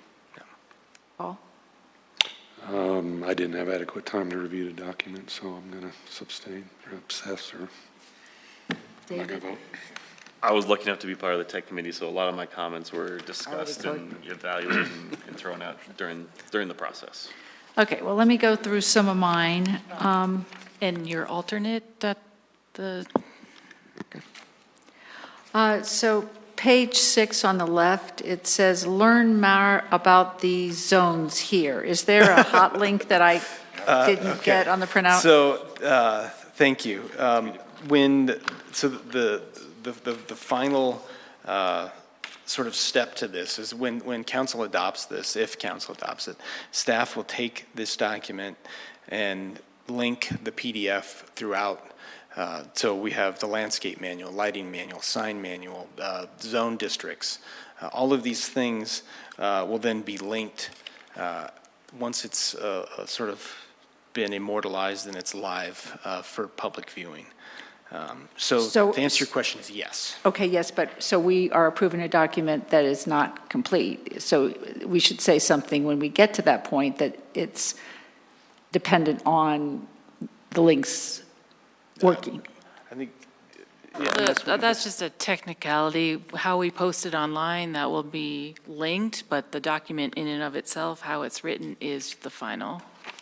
But, so, I don't mean to be picky, but learn about these zones here, and we have no here. So the suggestion could be that we add the City of Littleton website. Okay, so we add links, okay.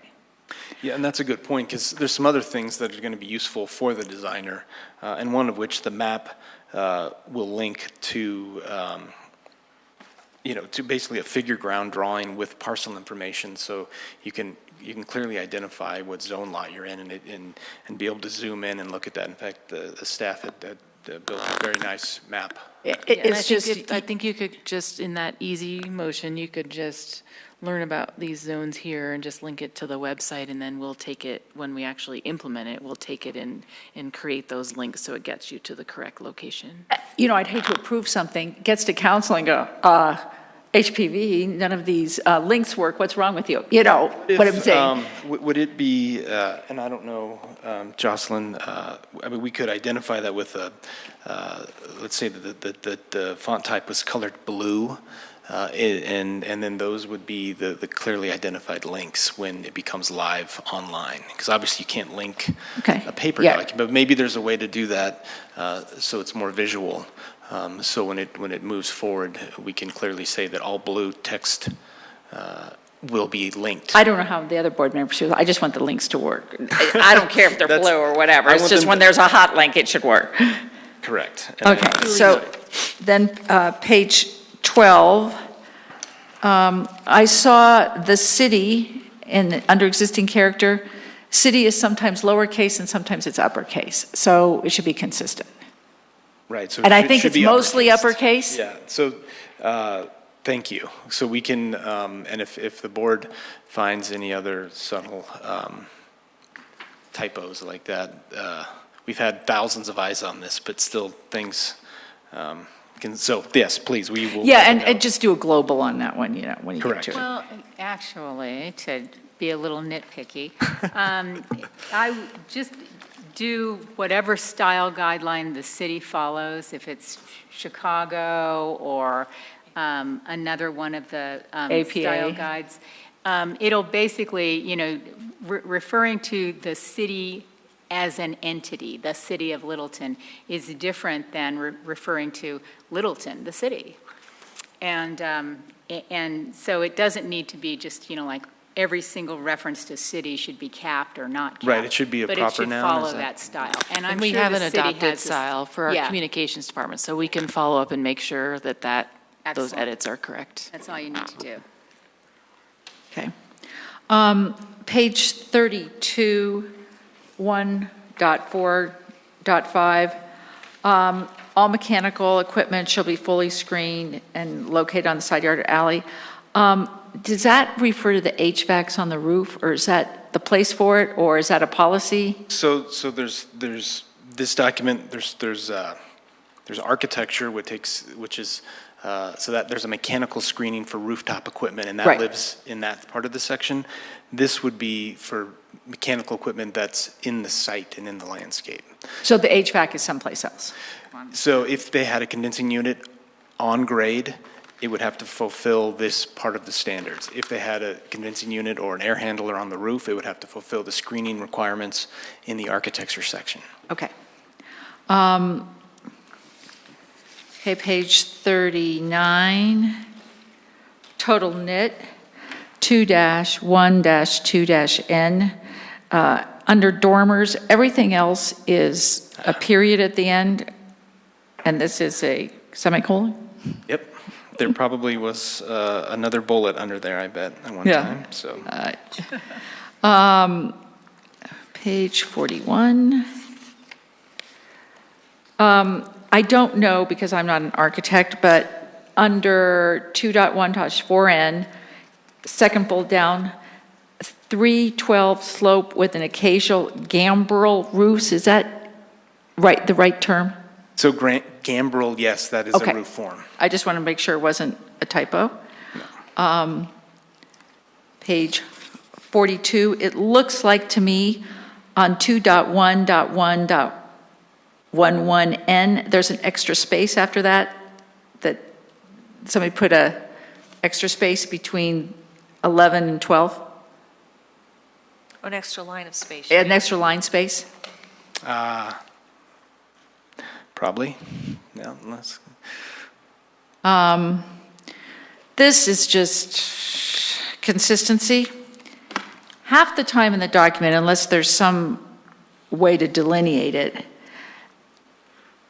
on page 46, 2.2.4N, all initial claps are capitals, and then if you go back, then the period, like if you go to page 39, the initial letter is lowercase. So it goes back and forth between upper and lowercase throughout the document. From the bullet. For the bullet. So, Do you, Madam Chair, do you have a preference? no, it's just whatever you do, be consistent, unless Fair there's something that, I don't know which style you're using. But I don't think they say anything about that in the style guide, but it's just consistency. Page 48.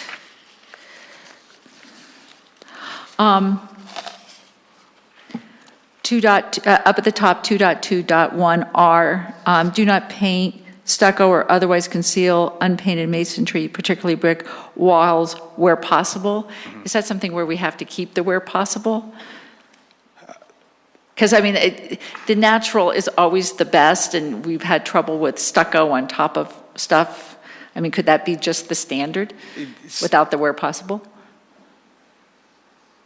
Absolutely. I mean, absolutely. It's that is the subtle light touch that City Council afforded us to do, in my opinion. We just, things like that we would really talk about. I mean,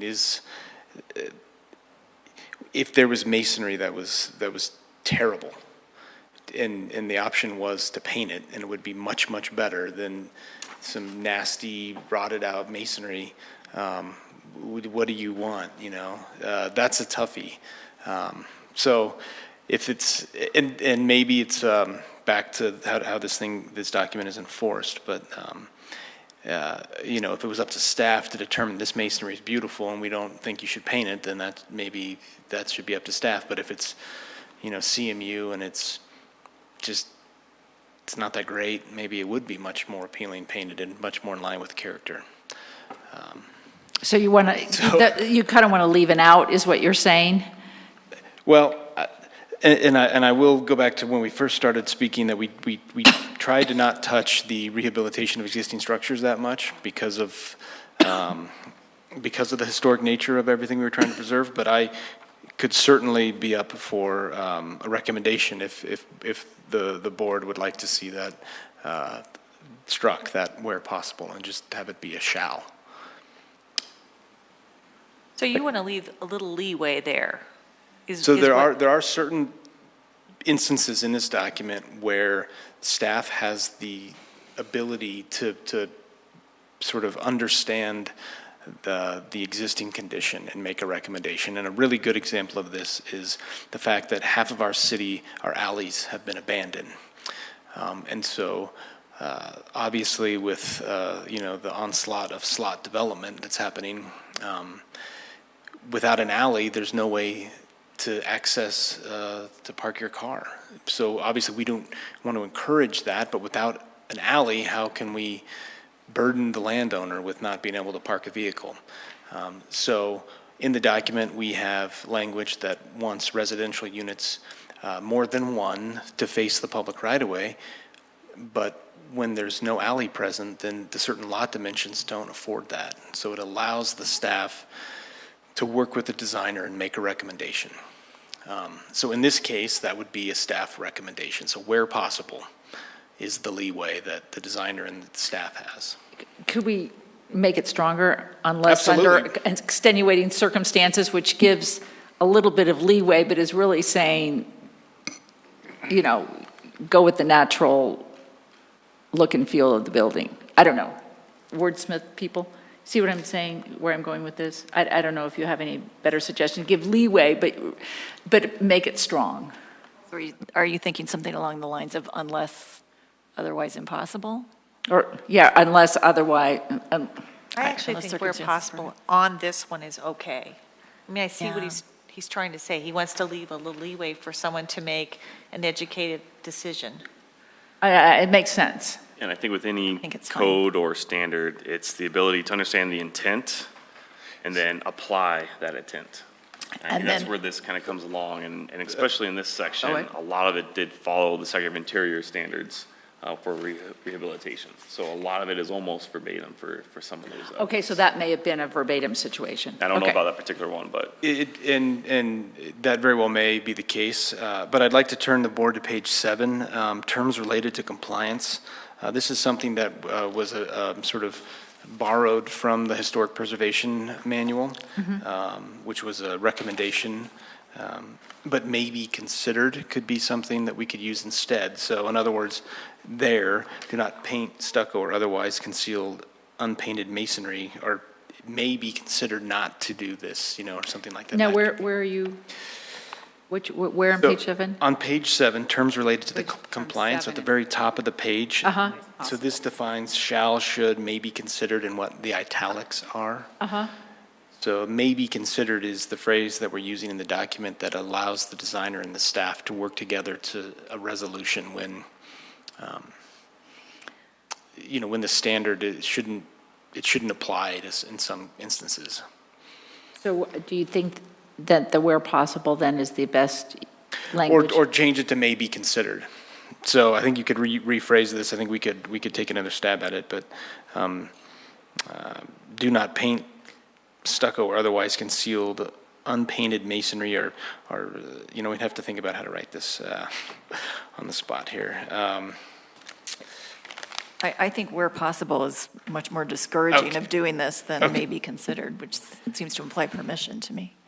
Yeah, I mean, I think we can, because this falls right in line to the board, and if it's the board's opinion that we shouldn't be painting masonry, then let's just make it a shall, not be allowed. But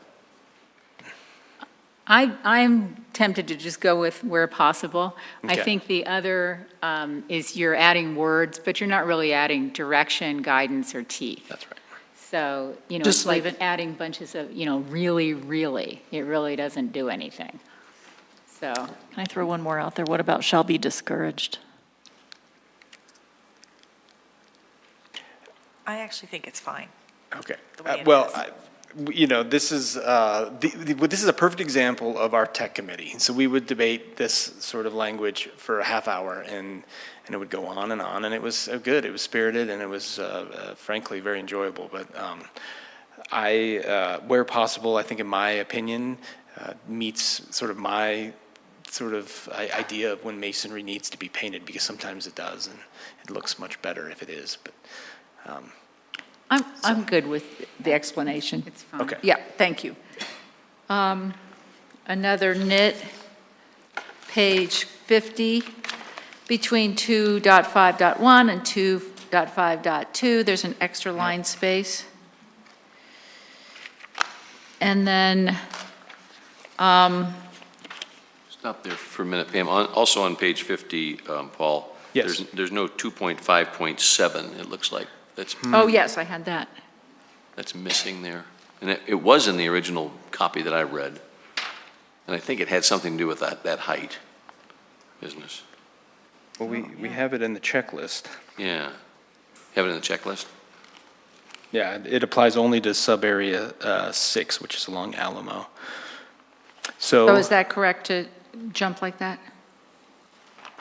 So there isn't a 2.5.9, so my guess is that in the formatting, and so there you go, sub-area 6 specific, so I think 2.5.8 actually should be 2.5.7, and 2.5.9 should actually be 2.5.8. I think that is, and if I look at the checklist here, 2.5.8 on our checklist applies to sub-area 2, 5, 6, and 7. Oh, so the illustration needs to change too? The illustration is correct. Oh, okay. 2.5.8. I think that so in other words, in your document, 2.5.9 should be 2.5.8, and the illustration has the correct number. And then what about 2.5.7? So 2.5.8 should actually be 2.5.7. And that will change on the illustration too. So the illustration is correct. The illustration applies to. Oh, to the right, okay. Yeah, I To think what it was- is now Correct. 9, but it's going to be, okay. Correct. So you're going to fix the numbering, basically. Yes, thank you. Okay, 50, there was some links here. Madam Chair, which page? 56 I have. Oh, now in 56, 3.2.1, you see the landscape manual. That looks like a hot link. Okay. That, just to make sure it works. Yep. There was another one on 57 and another one on 64. So just, those need to be sure. Page 71. 4.9.3, there's an extra space before storefront. And page 74, between front yard fencing and great majority, there's an extra line space. That was my edits. Then I had some questions about incorporation of some comments. These are the downtown, the comments from individuals. And this was actually one from Mike. Page 39, it looks like this one was not included, and there may be a reason. On 2.1.3, you wanted to change the word can to shall. Oh, excuse me, that was done. It's the one above it. Let's see, 39.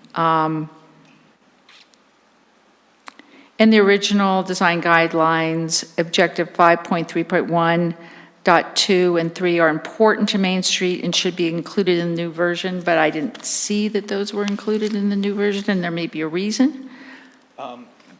Can you repeat the Okay, original page standard? 39. Yes. I'm looking at the comments. I don't know if you have the comments.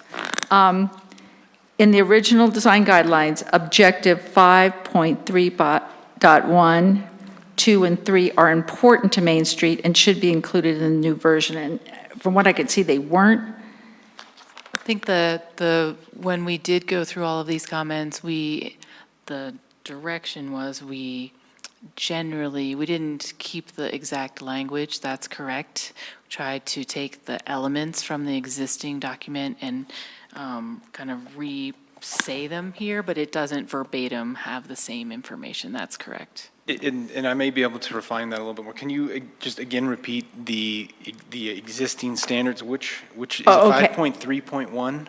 5.3.1, Okay. it looks like So 2 and 3. 2 and 3.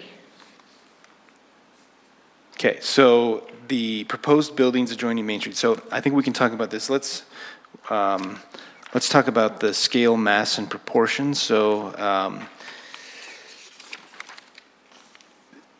2.1.3N, new buildings and additions to buildings shall possess an architectural character that respects the traditional design, so on and so forth. If you go to the next page, it talks about examples of traditional design principles include, and this is the base, middle, and top, or base body cap. This is what 5.3.1 is getting at, sort of the organization of the architectural fenestration. And Board Member Price, is that correct? Is that, you're trying to make sure we keep that language? No, I don't have the original in front of me, but... Okay, well, I mean, you want to, I got it right here. Do you want to look at it? Oh, sure, that'd be great, thank you. May I approach the Oh, yeah. Bench? the bench?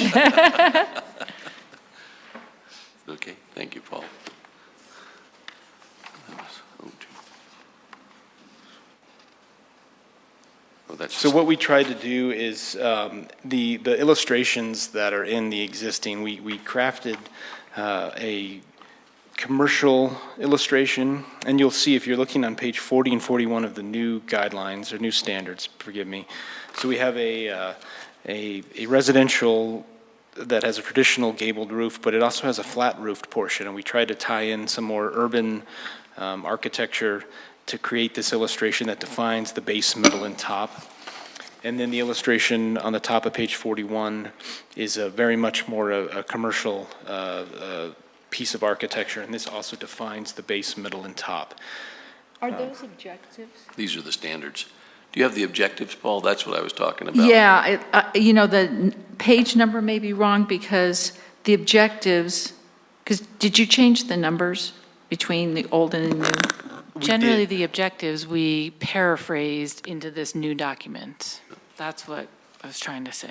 So where are the objectives in here? So I think this is it. Well, right here. Under 2.1. the objectives are stated, but they're not like listed as, there we go, to maintain the prevailing. And that's what I was looking at. Right, and so, yeah, exactly, so what we, so building scale, form, massing, and character objectives. So preserve the existing character of downtown Littleton and each of its sub-areas, and then the human experience. Create buildings that provide human scale, promote sun and sky exposure, and I think a lot of sort of our paraphrase, what Jocelyn is getting at, is in the objective. I could continue. Right, but to your question or comment, it isn't verbatim in the new document. But is the intent there? I mean, is it paraphrased? We believe so.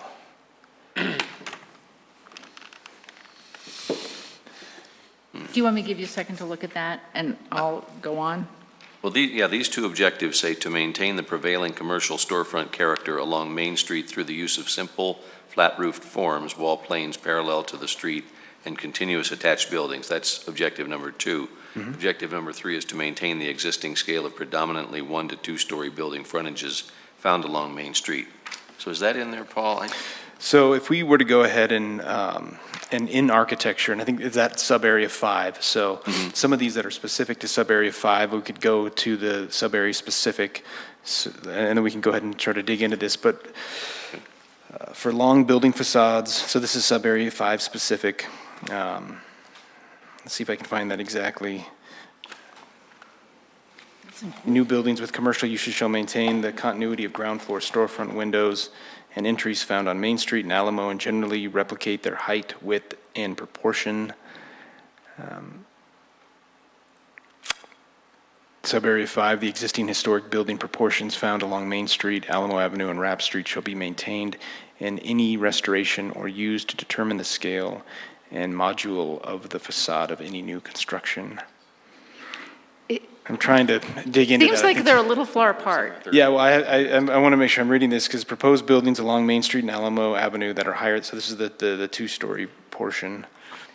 What he's saying is, so these are in the standards, so even if we made, you know what I mean, the objectives, we tried to keep it general because that's not enforceable, and what we're saying is when you actually get into the standards section, these are some of the items that would be enforceable based on the direction from the objective. Do we have something Right. in the So- standards about height? We do, yeah, absolutely, and it's also in the zoning, because the zoning sort of enforces the land use and the. We have one block on Main Street that's not zoned the way everyone else is. Right, so yes, we can talk about Main Street in terms of height. For instance, proposed new buildings adjoining Main Street and Alamo Avenue that are higher than 2 stories shall step back their upper story. Where's the height? What page? So again, there's no specific to 30 feet, 25 feet, that's all found in the land use Title 10. So that's not governed within the design overlay. So are That's zoning. That's Right, zoning, but correct. what he's reading is on page 41, 2.1.5N. That's right. So this one talks about the upper story setback, which Board Member Price was looking for that illustration. The setback, yeah, that's good. Yeah, but to go back to the objective, if there's an objective that would need to be converted to standard, so in other words, if that objective should be a standard. Well, we would like it to be. That's the question. But the direction, remember, was not to take the objectives and turn them into standards. The the project was take the guidelines. That's Because correct. remember, there's objectives too, and the objectives are still in here paraphrased in general content when That's you correct. talk about, and it says Thank you. objectives. So those are just trying to give you some context for then the standards that are below. So Yeah. they're still in the same form that they are in the existing document. We just paraphrase them so that it doesn't get confusing, because the objectives really aren't standards. They're just to give you the context, and then below that is where the standards come into play. And below that is where we turn the guidelines into standards, because those are the things that have to be met. Yeah, thank you. So yeah, I think, and to Jocelyn's point, we sort of, the objectives and guidelines sort of, it's hard to keep each of them, but that's correct. So the narrative at the top of 2.1 could possibly be recrafted to fulfill some of that potentially, if you like. So where are the objectives in here? So at the beginning of each Oh, each section. section, so 2.1 on page 39, building scale, form, massing, and character, those are the objectives. Character, human experience, and sense of place. Okay.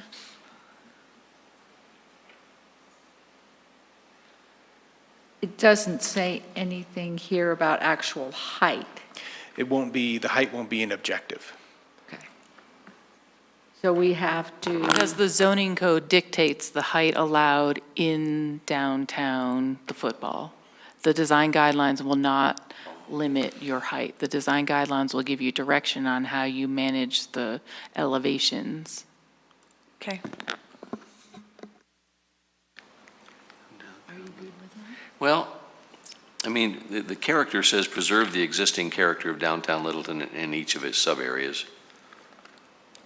Create buildings that provide human scale, promote sun and sky exposure, create visual interest, and then create a generally continuous or consistent building edge. Now, I guess that one, What is the original? the original says to maintain the prevailing commercial storefront character through the use of simple flat roof forms, wall planes parallel to the street, and continuous attached buildings. Now, does create a generally continuous or consistent building edge to the street? Is that?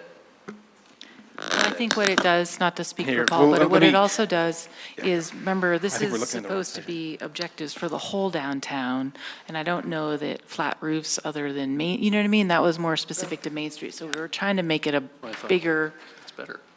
comment that covered, you know what I mean, be intentional about that section that you're looking at, that it kind of fits within that character. So, and if I may, Jocelyn, if you were to go back to, when, now looking at the objective, it's more about the building, the siding of the building, so how the building lives within the site. So if you go back to page 29, which is in urban design and site planning, here under objectives, building edge, create a generally continuous building edge to the street and/or public open space, which hits to some of that objective. It just seems to me that the older guidelines were stronger, even though Their objectives, than the newer ones. That it doesn't talk about maintaining some of the more key elements of downtown. So that's a fair point. The charge was to get rid of the unenforceable language within the document, which essentially what the objective is. I mean, so we did refine it down as in concise language as possible. Now, if it's missing the intent, so the designer doesn't understand that, then that's certainly something to consider. But again, it wasn't something that was an enforceable standard or a guideline to convert to standard. Well, it could be enforceable that you have a flat roof and that you have continuous. I mean, that's enforceable. Right, but it would be based on the standard. So where does the standard talk about those elements? I think it does, actually, if you look at, because those were guidelines before, correct?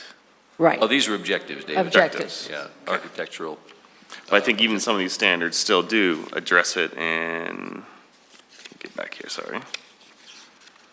Paul, maybe you already mentioned these elements as well.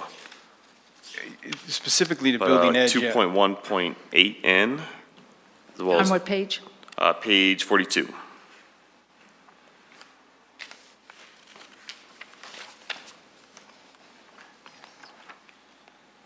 This does talk about, in general, flat roofs shall be used for new buildings, and then it talks about where those elements are supposed to be, where before it was very broad and general across all of downtown.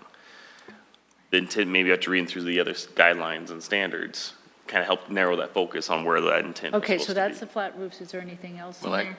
yeah, actually, under 2.1.12N, sub-area 5, yeah, you're right, David, that new And that buildings addresses with. the Okay, so the objective is moved into, okay, I just, since it was such an important element, I think it was worth I think that making was probably sure. already reiterated in other portions of the guidelines and standards in the old code as well, and just reinforced it in this language here. All right, and since we really don't have, I mean, in the CA zoning area, it's what, 40 feet high? And in the B1, or B2, it's unlimited height. B2 is unlimited. Those are really even though our objective is to have two-story buildings, I mean, 40 feet could be more than 2 stories, right? As long as they maintain the setback. But this would maintain that upper story setback. Right. With the Okay. view. All right. But again, when you're also, Trumps. when you're looking through the document and comparing it, I mean, when there are sort of architectural elements or considerations that are to the siting of the building, then you want to look at urban design and site planning, because again, in sub-area 5, which is Main Street, it talks about the continual street wall. Along Main Street, front setbacks shall not be allowed unless determined and necessary to align with adjacent historic buildings. So it's creating the street wall that we want along Main Street. So the setbacks, Yeah, I think, I'm good with it. This is the standard that I think speaks to that objective, right, honestly. I believe so. Okay, so in the Thank you. standard, we want the standard more than the objective. Thank you for walking through this. No, this is, yeah, there's a lot going on. But I hope we can instill some trust that, all of this is considered very, very carefully and thoughtfully. Okay, another thing that Mike talked about was page 32, the general standard, again, a change from the original language, and it was much stronger, and it may be in a standard, and we didn't see it. So page 32, 141, and I don't know where the original one was 5.2.4 SL. Standard one, This S1, S1? not SL. SL, okay. So it's this guy, but I don't know what the original one was. 1.4.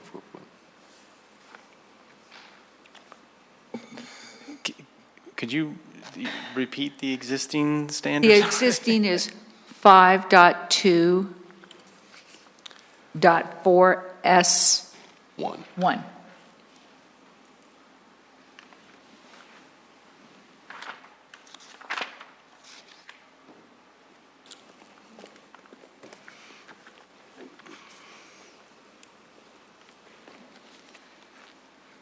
Hopefully you can follow the new document along a little bit better. So this numbering is 5.2.4.S.1, utility appurtenances.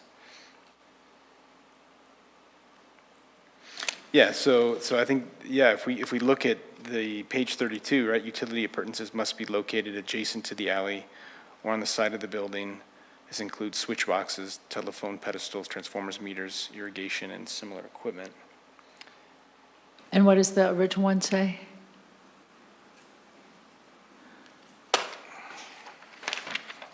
Utility appurtenances shall be located behind the sidewalk and out of the sidewalk amenity zone. So just right off the bat, that So starts it's to be adjacent as changed. opposed to behind? Exactly. This is why we're finding that you're getting utility pedestals In and the meters and front. things like that right on the other side of the right-of-way. So zone lot between the curb and the clear walking area of the sidewalk where street trees, streets and pedestrian lights and street furniture are located wherever possible. So this is something that we sort of bolstered, and we want the utility appurtenances located in this area on the building. So we feel that we made it stronger. Okay, You good with that? Okay. yeah, I think it's fine. All right. Then Annette, page 36. Oh, I've reviewed these, Pam. I think we're fine on everything. Yeah, but are the X's aren't there? Are they supposed to not be there? They look like They added the X's where they were missing, I think. I don't see them. On 2.1.R, Well, yeah, you don't have anything right there. are we not supposed to have anything that there? So that's good. So we originally, we had left that blank, but I think now we're showing X's across the board on those because they're general standards. So I think that's a good catch. We added those based on Mike's comment. Yeah, so I think we may have just missed one. Be able to tell Oh, it didn't today. come through on my version? Yeah, no, it looks like we're missing X's. Okay, so that's something we need to include. Looks like we're missing X's. Okay, all right, so, So add X's. okay, yes. Oh, on that. So this is this So one. it should be on Okay. this one. Going all across, yeah. Okay. Oh, I think the height, we did that one, so we're all good on that. Page 42 says, why is there no reference to this section to Main Street in the sub-area specific standards? I didn't see that that was done, but maybe it was. Page 42. Can you repeat the question? Why is there no reference in this section to Main Street in sub-area specific standards? So Main Street is all sub-area 5. Right? So there's several sub-area 5 on page 42. Isn't there, oh, I see.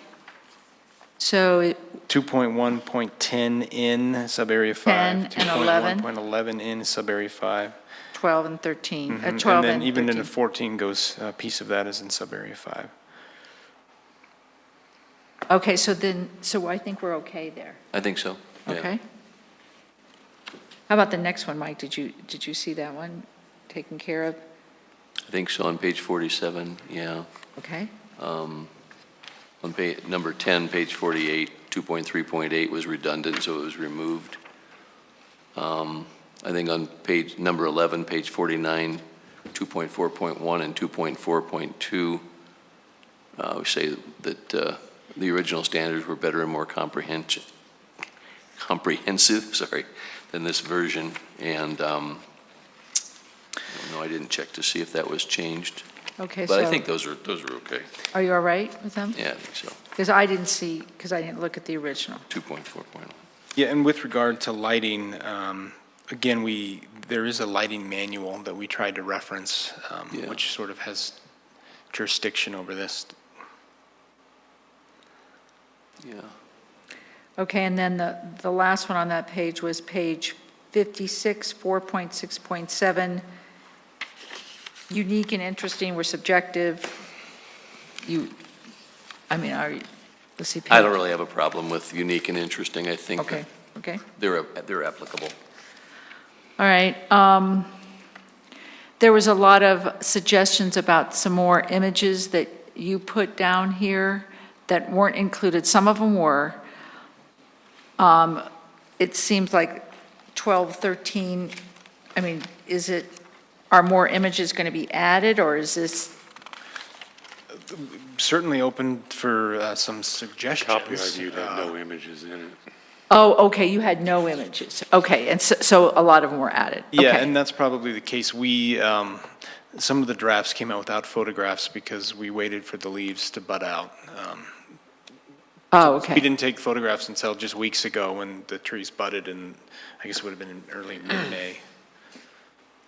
Okay, so page 17, under new buildings, higher than 2 stories should set their upper floors back from the face sufficiently to maintain the smaller scale of the street to be more definite must, will, or shall.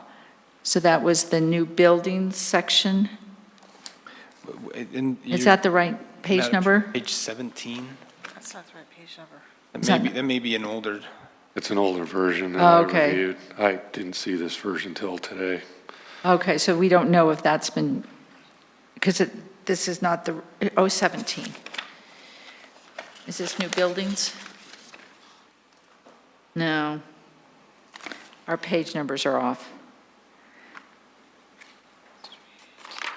This is probably on one of the first We did rounds go of through our all of these comments, and I think we can recreate them through some of the conversation you just had, where we were pointing out other standards that we're talking about setback of the third and above stories and percentage of the view.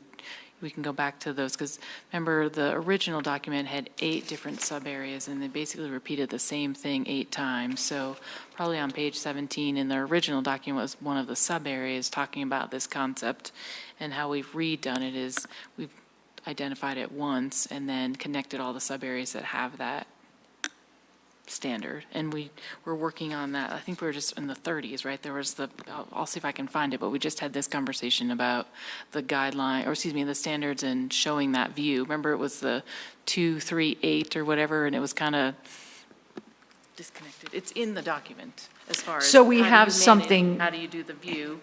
in there about the yes, setbacks? Yes. That they will, It's on page 42, that's the illustration. all right, so then,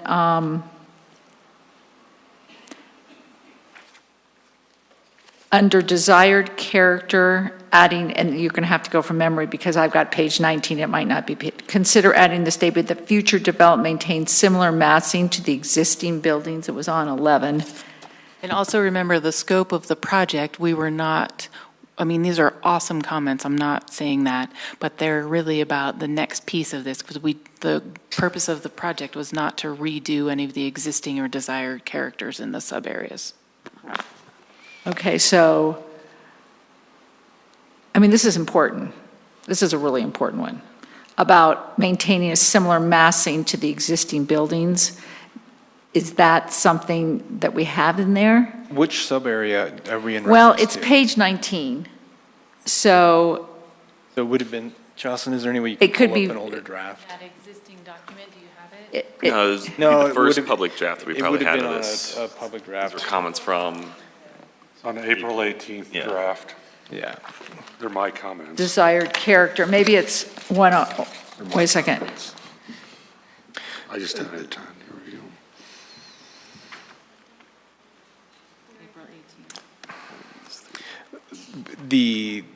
There is language in here, so we can just, I mean, just right here, sub-area 4, which may be, in this instance, I'm not sure what page 19 would have been, but, new buildings and additions to existing buildings shall be compatible with the forms and character of surrounding buildings and meet the expressed objectives, which talks about scale, mass, and character of the sub-area.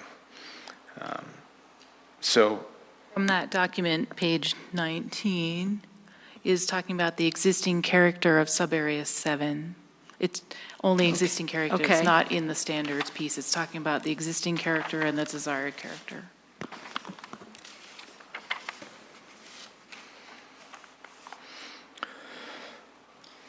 And again, these are all good comments that we will keep, because it does really come into play when we get to the next piece of this.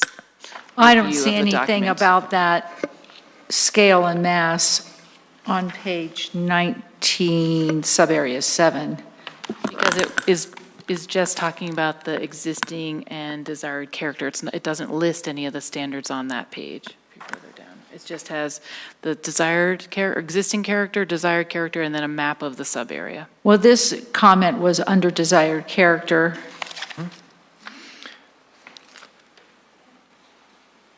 Exactly, so we really did not change anything in that section, so that's why we did not add the comment, consider adding statement that future redevelopment maintains similar massing to existing buildings. But what we're saying is go into the standards, and that is captured in the standards. It just, that sentence was not added under the section of desired character. So in other words, if you were going to be building in sub-area 7, you would have to fulfill all the requirements of well, we could start here. I mean, you could go down the line, but scale, form, and character is 2.11 through 2.13. Okay. And that falls within sub-area 7. And 2.11, buildings shall be designed to provide human scale, interest, variety while maintaining consistency with adjacent and nearby buildings, which is ostensibly scale, mass, proportion of the other buildings, right? And where is that on 30? Page 39. Yes. He's saying is covered elsewhere in the document, just not where I've Okay. suggested to put it. All right, so, okay. But just to, I want to, those are great questions, because I mean, that's the history and the character of the city. And so we're trying to make those standards, which is what that is. Which And is so- perfect. Yeah, so it's in there, it's just, you have to look in the document, sort of think critically about where that might live in terms of the design of the building, and then, Yeah, that's where it's enforceable, in the front of the Yes, no, document. okay, and I'm good with that. There was a comment, this is page 7, and now I'm, It's okay, don't I know think what we have the old version one. it is, and about the tents, about the standard and Littleton design standards were adopted as opposed to going to be, was that taken care of? so tents are a permitted use by the zoning code. The tinted You help us figure out, we're trying to connect it to the old code or the old draft. Well, so this what was page 7. The downtown Littleton design guidance will be formally adopted by city council. Page 7 doesn't have that. It just, Yes, that was just sort of where we were at with the. so we don't have that in there process. anymore? Where does it say it will, you want to say it was adopted by city council? So tents in terms of grammar, or tents in terms of, It was were, no. Grammar. Where does it say it will be adopted by city council? I think What- that got rewritten based on other input to scope and applicability on page 6, and then terms related to compliance. We tried to lay out exactly how to use this document. And then the document itself being adopted by city council once planning commission approves it, then it gets ratified by city council. We will put Is all that of those still in here? dates. We will put all of those dates on the document so that you will be able to see it. that's correct. So in the original document, Madam Chair, at every page, it has adopted and the date adopted by. And then there's on the first page, I believe, if I may. So maybe this is no longer in there anymore? No, Okay. but when it's adopted, it will be stamped on the document. Okay, so just as long as you say was adopted and not will be, because then it's, That's correct. That's taken out of that page 7, but we will add the dates of you guys, whatever your recommendation is, Planning Commission and City Council, all of those actions will be identified on the first page that says this document is prepared by Bryant Flink, and then it'll say adopted, blah, blah, blah, blah, below that. okay, so that was it.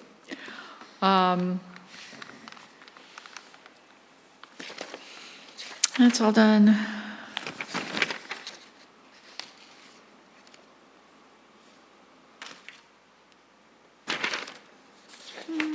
I think that's it. So there are some changes that need to be made. A lot of them are mechanical. I don't know what would be best. Do we want to have a resolution provided all this comes? Do we want to make all these changes again and make sure they're made at the next meeting? So I think now it's open to you're asking for a motion to be made to put that on the floor, and then you have a discussion about what you want to do next, right? Okay, does You're somebody probably want at to make that a motion? point. And then we can discuss it and we can do whatever we want. Motion's right here.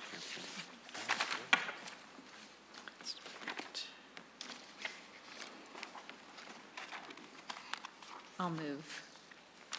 I move to approve HPB Resolution 04-2018, recommending approval to Planning Commission of the Downtown Littleton Design Standards, and subject to the following conditions.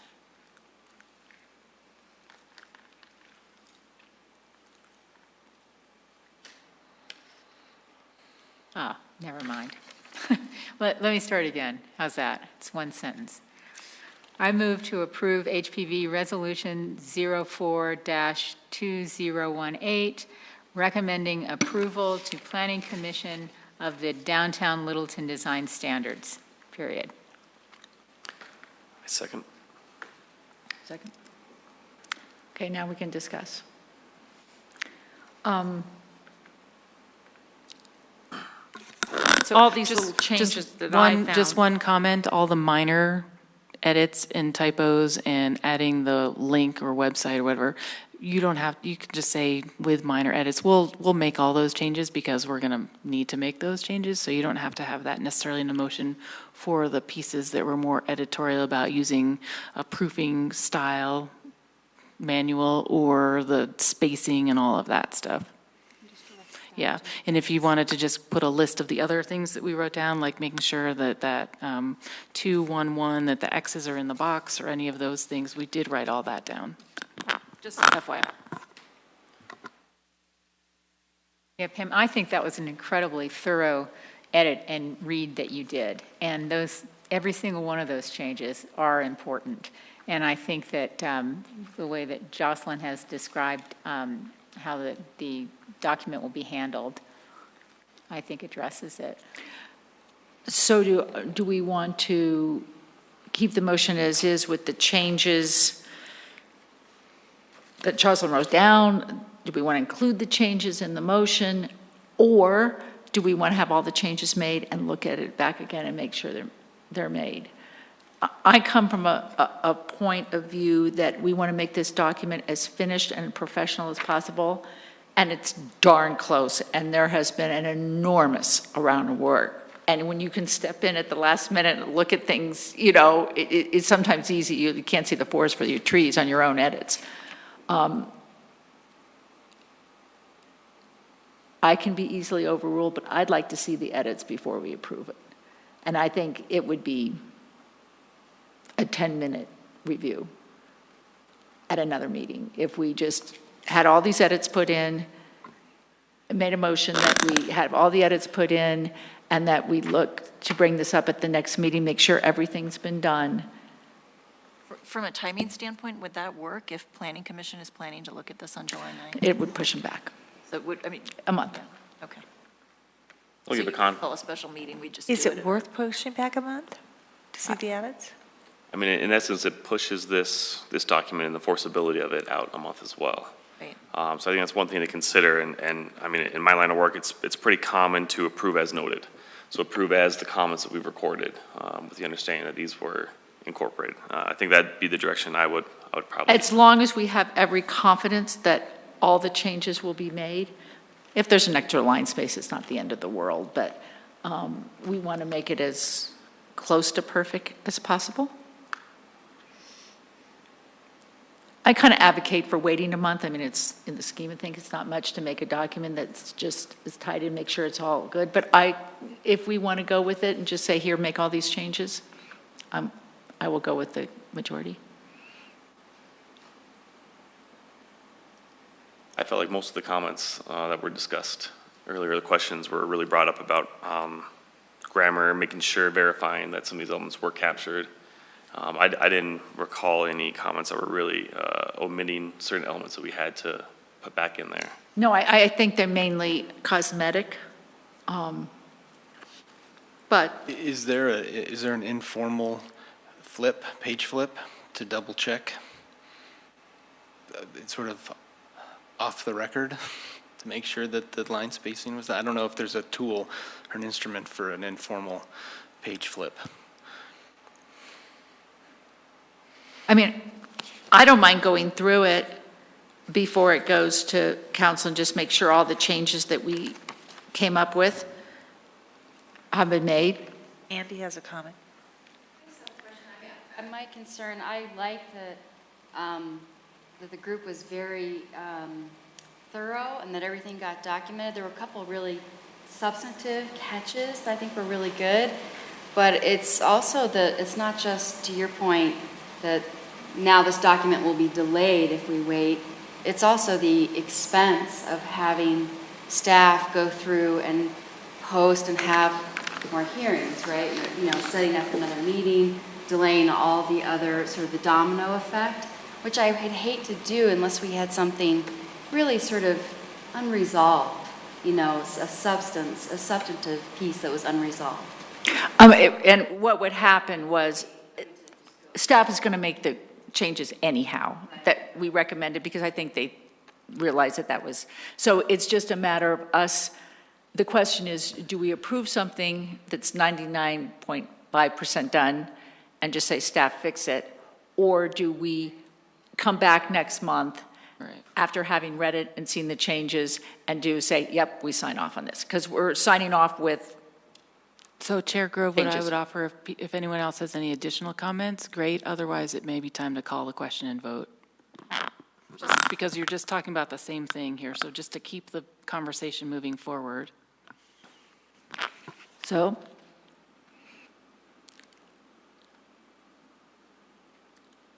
are you ready to vote? Then do you want to just do, your motion just had with these changes. Do you want to be more specific? Can you? How would I be more specific? They need to vote on that. You might want to say all the cosmetic changes. I'm sorry. Changes as noted. Can I just say that there's already a motion on the table, so unless another motion wants to be made to amend the motion, then you Right. either need to vote on the motion as already made, which was made by Field and seconded by Spratlin, or a motion to amend the motion and seconded needs to be made. That's what I'm suggesting, that because we didn't specify the changes. Did we specify the changes? So you could just withdraw it and start over, Kim, if you'd like to do that. Okay, well, no, the motion's, when the motion's seconded, you can't withdraw. You can't withdraw after seconded. We And it discussed the edits that we would make based on the meeting this evening. It's basically, all we want to do is add with changes, and that's it. Motion then, right? So we can just amend the motion. Can I read it and put that with changes at the end? Yes. And Okay. I suggest, before you say with changes, I'd say the changes Noted changes? discussed at this meeting, just be a little more specific about what the changes are. If that helps. With that. I think with changes, everybody knows what we're talking about, but I'll be happy to Do you want to add say with that. noted changes? With noted changes, great. So is that an amendment?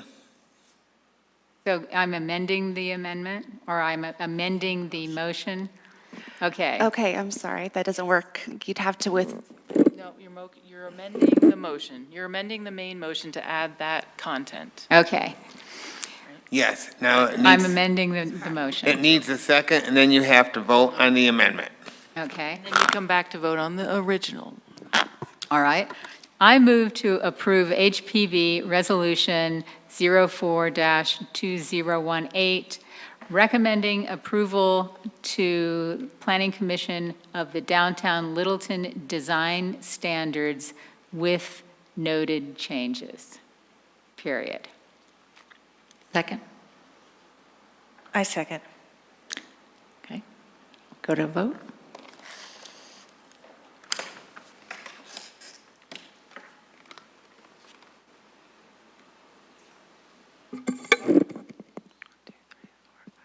Okay, that's 7-1, 6-1, and the motion, the amended motion carries. All now right, the motion- vote on the main motion to adopt, or excuse me, to recommend approval of the document to Planning Commission. Didn't we just do that? You voted on the amendment to make sure that we catch all the details that we talked about this evening, but now, because you had made an amendment to that, now you come back to vote on the main motion. As amended. Okay. Okay, so we just voted to amend. You amended the main motion. Now you've Okay. got to vote on the main motion as amended. Okay. Okay. Should she read it again? No. I'm confused. Okay, no, you just voted an amendment to the motion. So I thought we voted on the motion- whole motion. Now you have the motion as amended. That's still on the floor. You need to vote for on the motion as amended. That is still on the floor. You just amended it. Now you got to vote on the motion. Do you want Denise to Can you read the read it motion again, to you? please? We voted to amend. We voted to amend, and now we have to vote on the motion. Okay. Yes, yes. Okay. I move to approve HPB Resolution 04-2018, recommending approval to Planning Commission of the Downtown Littleton Design Standards with noted changes. Okay. Second? It's already a second, you just have to vote. Oh, just have to vote, okay? Oops, there we go. Have to vote. Okay, motion carries. Okay. All right. Thank you for your patience as we went through that Thanks, Paul. Now the committee will. in a lot of detail, and thank you very, very much. Thank you, board, thank you. We just want to make sure that we do our due diligence and recommend should. something that's clean and as perfect as possible. And Pam, just thank you for that Yeah. very thorough read and excellent edit. Well, I should It hire kept us you here for a my long book time, but manuscript. I just didn't want something that wasn't as perfect as possible to go through. I know we're late. Andrea, do you have anything that you want to address? I do not, thank you. Okay, I have a couple quick things. As you know, Jolene has resigned effective immediately. She was our second to work with Kim on the Littleton Corridor Working Group. If anybody would be interested in stepping up on that, that hasn't started yet, but it sounds like a real fun project to work with the property owners, build awareness, maybe look at landmarking, an event. Who knows where it's going to go. So please think about that. We don't have a time commitment, but it will be meetings, and I don't know how many, like one a month, one every couple weeks. We haven't figured out for sure, possibly 2 per week with a total of 4 to 6. A total of what, how many? 4 to 6 meetings. 4 to 6 meetings. So keep that in mind, and if you would like, please let me know. Also, we need somebody for the next Hoodlum meeting. It is the Wednesday after 4th of July. If anybody would like to go, please let me know. And also, we have our booth for Western Welcome, and we really need people to sign up. And if you could sign up, let me pass this quickly around. And if we don't have enough people, we need to ballot the booth. HLI will help us. We just need somebody there from setting up, which is you have to literally go the day before, get the tent and the table. David, did you do it last time with Dan? No, I did not. But David, Okay. yeah. It might have been Ted. And go get it and kind of come in the back, set it up, and you can leave. And then we need people from 9 to 10. From 10 to noon is the parade, so we leave everything alone. And then noon to 1. And then if we have people that would like to go from 1 to 2, that's great. But we just kind of like people before and after the parade. We have brochures there. They learn about HLI. It's kind of fun and talk about HPV. So let me give this to you quickly, and let me pass the Hoodlum meeting and sign up for that. And that's all I have. Does anybody have anything else they want to bring up? We have the council meet and greet and eat that's coming up on Tuesday? Tomorrow? Yes, tomorrow, Tuesday. If anybody is interested in attending that. Where's I it will tomorrow? not be able to. I'm sorry, we'll have to verify what the date is. Hold on, I can I shut pull it my computer off. Hold on, I'm pulling. Where is the next one? It's at Trailmark. Park out there. Yeah, it's kind of fun. There's a booth. I thought it was next week, but I have the wrong date. Yeah. I gotta check my calendar. and they are June great fun, 26th. actually. It's June 26th. And it's at Trailmark. And that's next That's week. correct. Yep. Okay, this is the day. This is for Western Welcome. So if there's nothing else and we're just filling out these forms, we can go ahead. Any problem with adjourning the meeting? Okay, let's go ahead and adjourn the meeting. Thank you, everyone, for your patience.